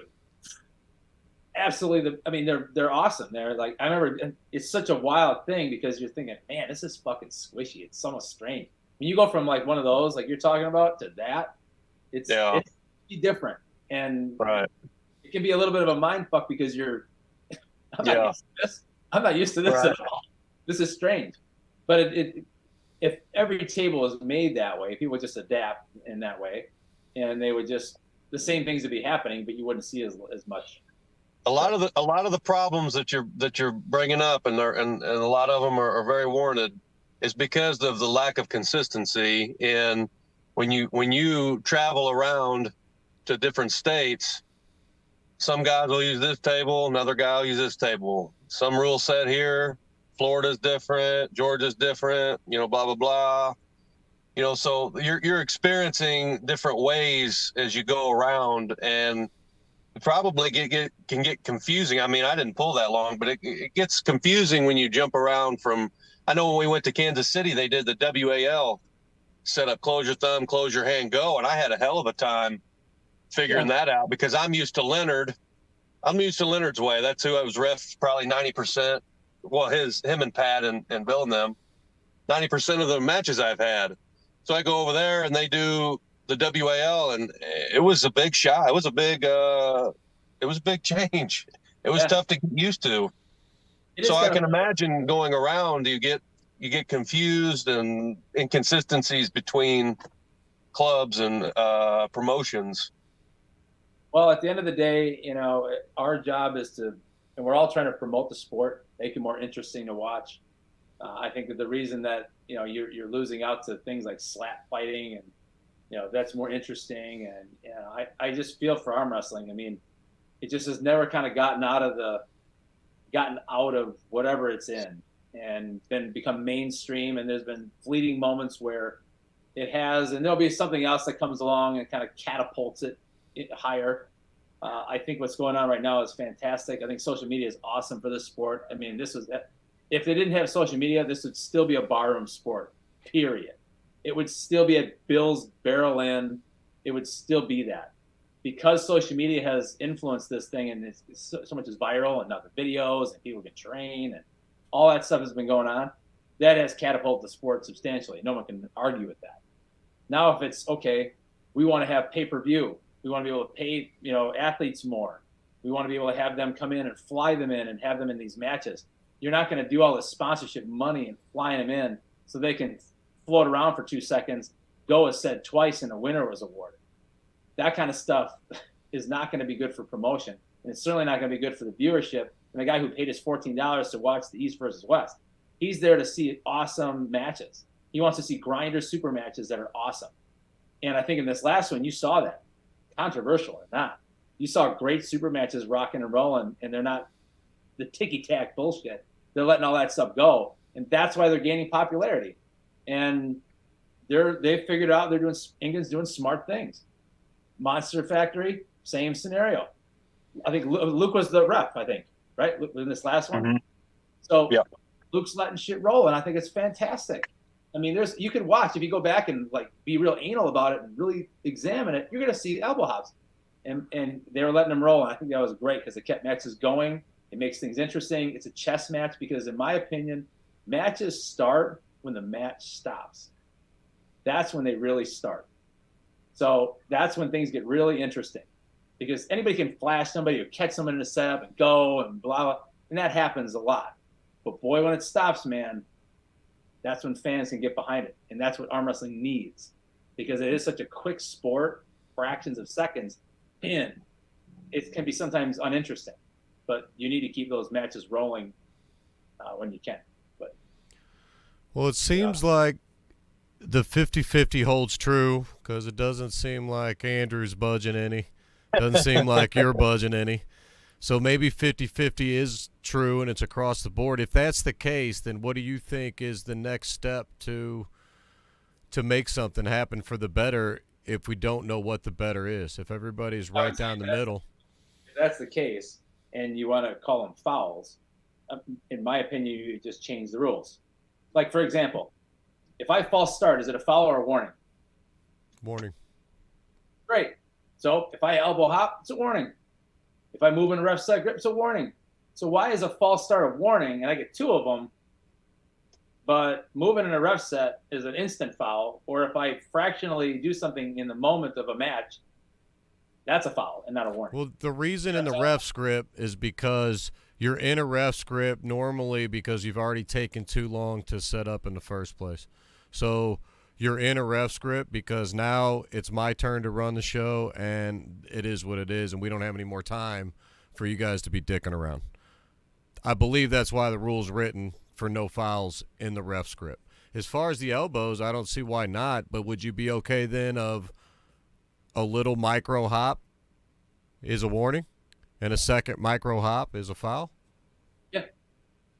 I don't see that being that hard to initiate. Just exchange the foul for warning. If you're doing it for false starts, and normally, like you're saying, it's not so much they're dicking around, it's more like they can't agree on a grip. Everybody's trying to add advantage and get their best start, and some people are wildly weird about that. I'm such a fair gripper, it's sick. Probably I do myself more harm than good because I'm so easy to set up. I don't argue. Anybody who's ref me knows it. I'm not an arguer. I just, it is what it is. Like, people say, oh, I should be stronger, keep your elbow down. I'm thinking to myself, they should be stronger and set up like a normal human being. Like, stop acting like this. We don't need this shit. Set up normally, get a grip, let's roll.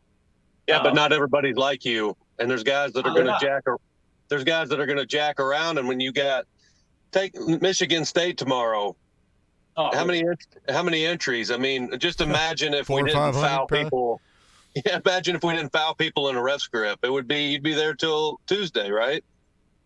No, that part I understand why from an efficiency or logistics perspective why you'd want to get a decision making. Like if you're being this fucking person who just won't stop, yeah. You know, I understand all that. That's where it becomes a little difficult because some guys aren't like that. It was just they weren't even the one disagreeing with the grip, right? Let's say I'm not disagreeing with this grip. This guy's a weird. He's arguing. He's here. He's this. He's that. He's talking. They're like, fuck it. I got it. I'll handle it. So now they're handling it, and I move, and I'm fouled. And I was easy going up until the point where I just kind of hitched a little bit, and I didn't even go. I just kind of hitched, and they're like, foul, you know. So I just think you don't agree with that? No. In situations like that, man, I think moving in ref sets are warnings. 2 warnings equals a foul, and you go to that, and then that would solve a lot of issues, man, honestly. Man, you'd be there all night. You got to draw the line. It comes to the screen. We are there all night. We are there all night already because matches are stopping every 2 seconds. That's why we're there all night. We're not there all night because we were moving in ref set grips. We are there all night because matches keep stopping for elbow infractions. Stop is going on all tournament long. And that is what's stopping and resetting. When you have like 3-4 restarts for matches, I mean, that's where your time is. Running fouls will still restart the matches, but you also had the length of the match going. So if you did running fouls, you could be in the middle of it, get a foul, get another foul, the match is still going. You come back and win, then you restart. I'm not against running fouls. I'm not. But I mean, that's making longer, right? Like that's extending it out even further. You just had a whole full match, and then you have to take another match because that match didn't even count. Doing running fouls in a tournament I think it would take quite a bit longer. Yeah. Yeah, I think you just gotta, if you're going through these matches and people are gonna, you gotta almost use your discretion. But I think if you just go to this, removing this idea that there's these match deciding. Oh, one of the things that they did in East versus West, they said that no match will be decided on fouls. That's fantastic. They made that rule. That was great. So if you end in a foul moving ref set, can't end. See, how does that even work? I mean, what? There most certainly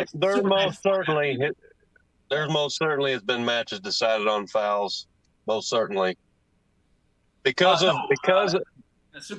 fouls being called or not being called through the course of the 6 rounds has swayed things in favor of one puller to allow him to win. That has most certainly happened. Well, no, what I'm saying is that the rule is that in the East versus West is best of 5. King of the Table is 6 rounds, but like in the King of the Table again, they're kind of letting things rock. Bill Collins and Tim, they let things go this last one. There's a lot of wiggling around, but they let them go. So great decisions by those guys, honestly. In East versus West at best of 5, if a match ended on fouls and that was going to give you a 3-2 win, you couldn't do that. They weren't going a match like that couldn't be decided. It was a restart. Matches couldn't be decided on fouls. And whether it was one match or whether it was across the board, but that's what I had heard from some of the guys. They weren't going to be going matches decided on fouls. Too much money involved. Sponsor money, again, pay-per-view, money, paying athletes. Smart move. It'll be interesting to see where it goes because I think that they want to do that for the reasons that you've been mentioning and the reasons that you would want to go that way. And I think they're going to run into the issues that we talk about. They have. And then so we're just going to see what happens. And what you're going to see with the East-West cards and the King of the Table cards, I guess, will kind of dictate the answers of what we're asking for, right? Because they are going to try to push those limits of what you're talking about. They want it to be viewer friendly. They want those elbow hops to go. So if they can pull it off, we'll see that, right? We're going to see that they pulled it off and this is the way it should go. Or you're going to see that they can't pull it off because there's a gray area and you can't have a sport with a gray area in the rules. You know, Engen knew better, man. He was smart. They, He's a, they, he's they've had trouble though, and something I've noticed, those refs are stressed to the max over there reffing that event. They are, dude. You can see it. I know. They are stressed the fuck out. I can only imagine. They are. You can see it I on know, their face. I mean, they're just throwing their listen. hands up because this foul and this foul, and they don't want to call it. Well, you let him go off the back, and you're not letting me come off the front, and he's too far. And man, it's just. And listen, it's probably a 50-50 thing. You enjoy that, and I like East versus West, but there's been a lot of times that I've totally disagreed with how it went. WAL was tough for me to watch. I think it's more sweet when you get a match where both guys get into a war and they don't foul, and we see a hard match and a good match, and everybody played fair. It just makes it that much more sweeter to me than to just let them all go. And we're only going to call if it's the ref thinks it's way off. I mean, you can see, I think it was Gennady off of the pad. Yay much. The head ref is looking down at the down ref like, are you going to call that? Like, and the down ref is just like, I'm not calling shit. I'm not calling nothing. And you can see them going through this. Yeah. I couldn't do it. No. and that's way. because they're told to let that shit go, right? So now they're in a, do I make the call? Do I not make the call? I don't know. Battle. You know, that's way too far. I know I should. Yep, you're on that line. We're on that line. You're on the line, and he's pulling them off, and he's across, and that shit is wild. Now, I will say that I definitely think there's a place for freedom arm wrestling, where you just get a tabletop with a big ass thing on your elbow, and you go wherever, do whatever you want. You may see that too. I think that's interesting myself. But you better have paramedics on site, you know? Oh, dude. Oh, yeah. Oh, shit's going down. Things are getting hurt when you do that. Might as well throw a bunch of alcohol in it too, you know? Let me tell you, I mean, this is why I said Engen is smart. I mean, he knew he's the WAF poster boy, has been for years. And that's why he gets so much hate. Because here he was all WAF, you know, everything's like in the box, you know, hey, follow the box, you're in the fucking box. This is how you run in the box. And then he was like, that's not going to fucking work in this day and age, and it's not going to promote the sport. It's certainly not going to get people to pay $14 a piece to watch this shit. Because if they paid for it, that's why WAF, no one gave a shit, and it's why it never came out of what it is, and it's not big in the United States. It's not even a big deal to watch in the U.S. People don't know what the fuck WAF is. So he knows that that's not going to work in terms of promotion. Nobody wants to watch that stuff. It's too boring. It's too purist. It's too for the wrestlers. Only they get it. The whole common person doesn't make any sense to. They wonder, why'd that guy lose? How did he win? What the hell just happened here? Nobody pinned anybody. And so that's the point. So he knows that he's got to be smart enough to let things roll, and he's doing so. And in doing so, a lot of this, he gets a lot of hate, but he's doing the smart thing. He's doing the right thing. He's going back in time a little bit, back to the old days when guys used to just trade a little paint. And there's a little bit of English going on there, but they still go to war, and people like watching it. And there are egregious things, and I guess if you want to follow the rules, but it really goes ref discretion. If you're not going to change the rules to warnings instead of fouls, which would fix a lot of it, because you change the rules in softball when they juiced the bats, right?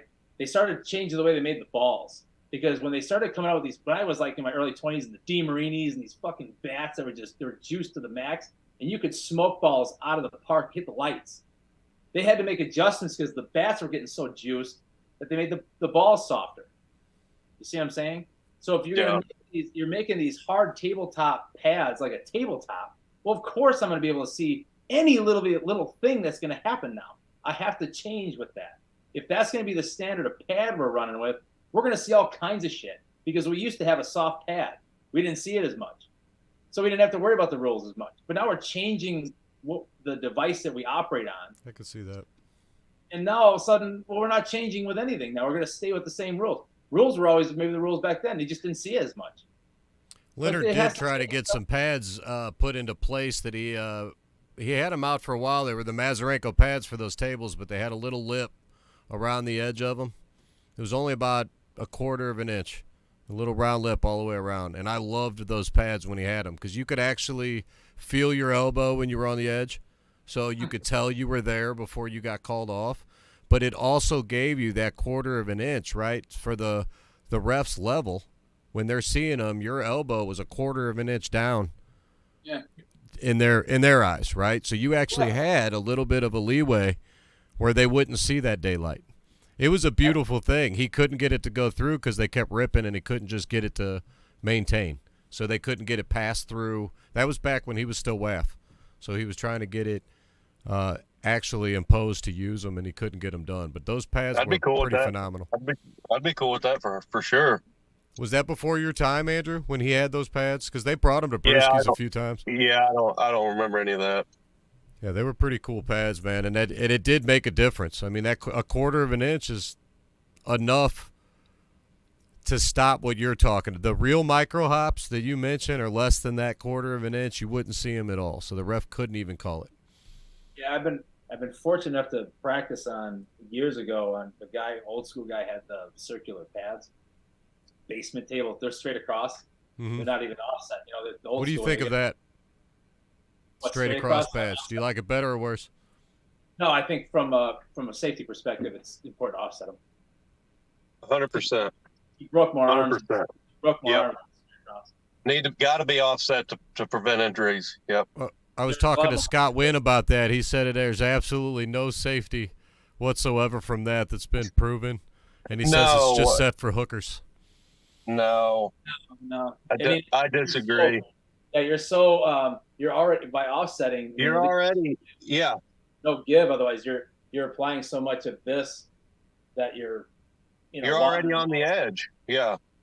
That was 100% the best thing to do is offset them just for the minimizing the torque on that spiral pressure on the humeral bone for eliminating spiral fractures.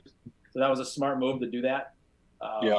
I practiced on those, and there's times where it's a fat cup. So when you even pin, this cup is stopping your whole arm from doing anything anymore. You almost have to like pull your elbow out to get over this cup to pin because it's so fat. Right. Almost at the elbow foul just to pin somebody. Yeah, but we wouldn't call that. I mean, well, it's not an elbow foul. What? No, it's not an elbow foul though. Your elbow could come up as long as it's in the perimeter. Right. Like if you were touching on the side. If we had those pads, it'd be impossible to not call it, or it would be. You would have to let that go at the finish. Yeah, for sure. Yeah. Well, yeah. I would love to have. I think the WAL pads are too squishy, but I do feel like the Mazurenko pads are too hard. Like I don't like them. I like a little bit squishier than the combat or the ones that we have at Bill's at the house. I like those. Yeah, some guys have those. I mean, it's taken a little while to work them out because for a while there, you used to see, a variety of pad types at a tournament, and then because I'll bring my table and I'll bring my table and then whatever pad type they had is what you got. And as time has gone, like I said, I think you'd be hard pressed to find anybody who was building tables who's building with the hump squish. You wouldn't find them anymore. They just so straight across. And I know the table that I got was from Steve Baldwin out of Wisconsin. Phenomenal dude, makes good tables, very, very reasonably priced. But all the ones he manufactures are those nice hard tabletop ones. And we practice on those. So we practice on those. And those are kind of like that style of elbow pad has worked its way through the sport over the past probably 5 years. And that has now been kind of the standardish, tight, hard pad that can see any little bit of daylight if you sat right at eye level and waited until you saw something. And that's what I mean. If anything, if the sport could change in any sort of way, it's go back, change the pads, or if you're going to stick with these kind of things where you can see a lot more, just change this to warnings instead of fouls, or just be a little bit more lenient on these little things that are happening and let guys just wrestle and keep matches going and make it interesting for the sport. And so forth. So. Time will tell if anything can happen. I'm all for changing the pads, that's for sure. That I can Yeah. get behind. I Me do too. think a lip of some sort would Yeah. stop a lot of that and still be able to kind of get the best of both worlds. We can Good not news call is- micro hops, and we can still have rules. You know. Yeah, the I good news agree. is, though, the good news is the sport of arm wrestling is exploding, man. It's awesome. I mean, it's Yeah. bigger than it ever was. It's deeper. I shouldn't say somebody bigger than it ever was. I mean, there was a time, in my opinion, in the peak of from 02 to 05, like that was like big. You know, you would go to nationals, and it was fucking big, and you had all the names there. So that was a little bit different. You know, from a peak perspective, you could go see any of the top wrestlers in North America would show up to nationals, and that was a big deal. And we're talking 02 to 05. That was like the window of greatness, right? And then things kind of changed along the way, or super match formats, or money, or this or that, or different leagues.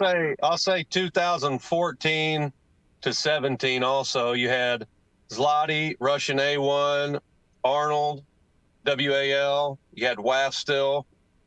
You had a And lot it was of big all ones, after like the Game of Arms, which blew it up. Game of Arms.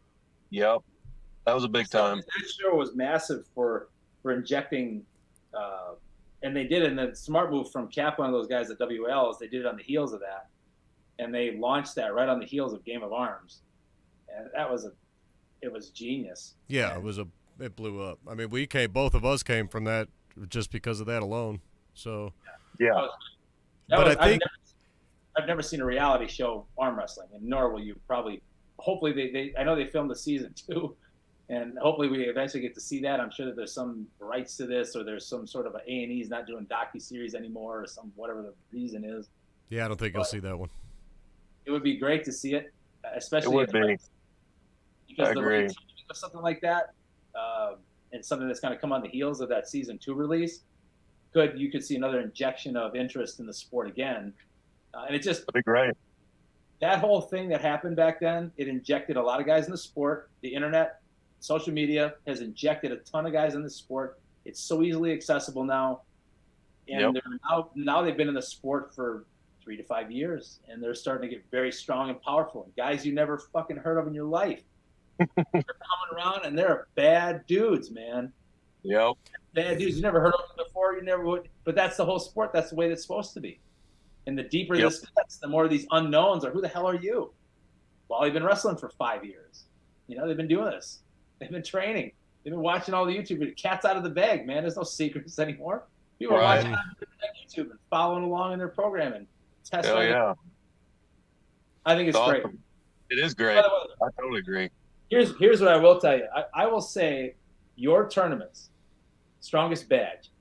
I got a little flack, from somebody saying that it wasn't the best tournament. But your tournaments, the strongest badge tournaments, were first class run. I think when it comes to when you put up brackets on screens, you got podcasts happening, you got action, 3 tables or more rolling. I mean, you're running a good atmosphere, and people can see what the situation is. Matches move fast. It's awesome. Perfect format. You guys are like the staple for, running tournaments efficiently. And before all that, no one would know where the brackets were. But The brackets on the screens were awesome. I agree. Dude, Awesome. I can see what's shaking out, and everybody can see Yeah. it. You're involved. That was awesome. I appreciate that, man. I worked pretty hard on that event. So Killer move. It's a killer move, and it involves everybody. Now suddenly they're seeing the situation unfold. I haven't seen it since for some reason. I haven't seen anybody do that.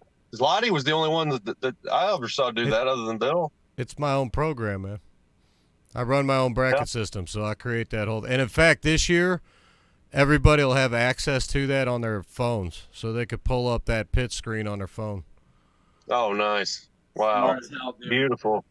See, that's involving. That's now you're drawing Love the spectators and the wrestlers, and they can kind of like share in this experience of watching the bracket, like any other sport. Yeah. Right. But in our sport of arm wrestling, no one knows who the fuck you just wait till your name gets called. Yeah, I don't even know I don't know. It's on paper somewhere up there. Mhm. But now all of a sudden you're putting it on the screen. That's Yeah, you can go. you can go to the bathroom and not worry about it, instead of running back there and yeah. Denise, am I somebody going to get calling your cold? name. Do I have time? Yeah. Do I have time? Yeah. Right. Yeah, I think the sport's definitely bigger. I think when you're talking about the peak being 2002 and 5 when all those people were showing up, I think it was the peak of that era because there weren't so many tournaments and it wasn't big. So you were able to get all of those people in one spot. Where now there's so many tournaments and the sport's so much bigger that to get all those people into one spot, like it's just so hard to do anymore when they could go to this tournament over here or they could go to this tournament over here. And there's so many different options that how do you get all those top guys in there? You saw WAL do it in 2015 when they kind of blew it. They offered all that money and then didn't do it, and Travis pulled together everything. I mean, there was, 40 deep in those brackets? I mean, it was huge. Oh, yeah, a bunch. Huge. Yeah, I'm trying to think back when I was in – so I went to Vegas twice, and then the 17 it was 86 and didn't even go because of whatever. So that was I'm trying to think how deep the brackets were, but they had them all set up like northern region, southern region, western region. At the time, there was just different regions, and then you'd have to. There's basically a bracket for your region, and that's how that all came about. Like I remember, like the Devons were in my region, northern region. Marcio was in the northern region. You didn't have to worry about Ron or something because he was in the southern region, and you didn't have to worry about John. He was in the western region with Matt Mask and all. You didn't have to worry. So all those guys would go through their regions at the tournament, and then you'd have that's how it was the first year. It was all regional. Go through your regional brackets, and then you went into like more of a semifinal kind of a situation where now you're combining the regions and those top people from that as you went on.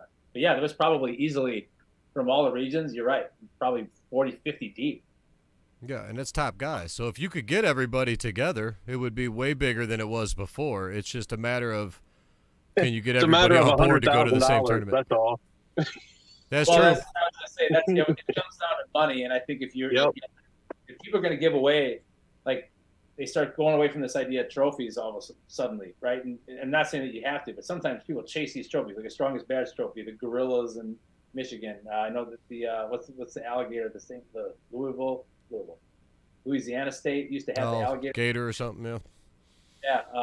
Yeah, and there's another one out there. I'm saying, it's Mississippi State. There's a bulldog somewhere. Yeah, the Mississippi does the bulldog. So those are all like people want to chase. They want to go get those types of iconic trophies, right? It's cool. And once they've got it, it's kind of like, okay, got one. But I think if you start doing this more, but half your prize money for first to third, I think you may find that you're going to draw out a few more of these higher level athletes and will take time out, travel, put it on their calendar to go do it because it's $5K payout for first, $1K payout per second, and some other kind of a thing. It's like there's a big deal. You win first, you actually make some coin here, and that's what's really going to draw these heavy hitters out, especially in the open class. Amateur class, back when I started, they didn't even have that. They didn't have any of that kind of stuff. You just kind of showed up and you had to pound with people who just throttle the shit out of you. Well, it seems like the only chance that you had, like, what did they did one in Orlando? Was it Florida? That what was it? I think that's 2 years ago when they were paying out all the money. Right? They paid out. There was like 10 grand for the heavyweight, and there had $3 grand for the winners. I don't even know what happened with that. They paid them out, but there was no promotion leading up to it. So there's crazy, all this. Yeah, there's all this question of is it real? Is it not real? Is it even happening? You know. It was the Olympia. It was a. Yep. Marvin Cohen was the guy. Yeah. So when you don't know if they're going right, and then now you have this tournament that could have drawn everybody in and could have brought the best of the best, but instead you got a handful of guys that show up. Yeah, they dropped that the ball, are good, man.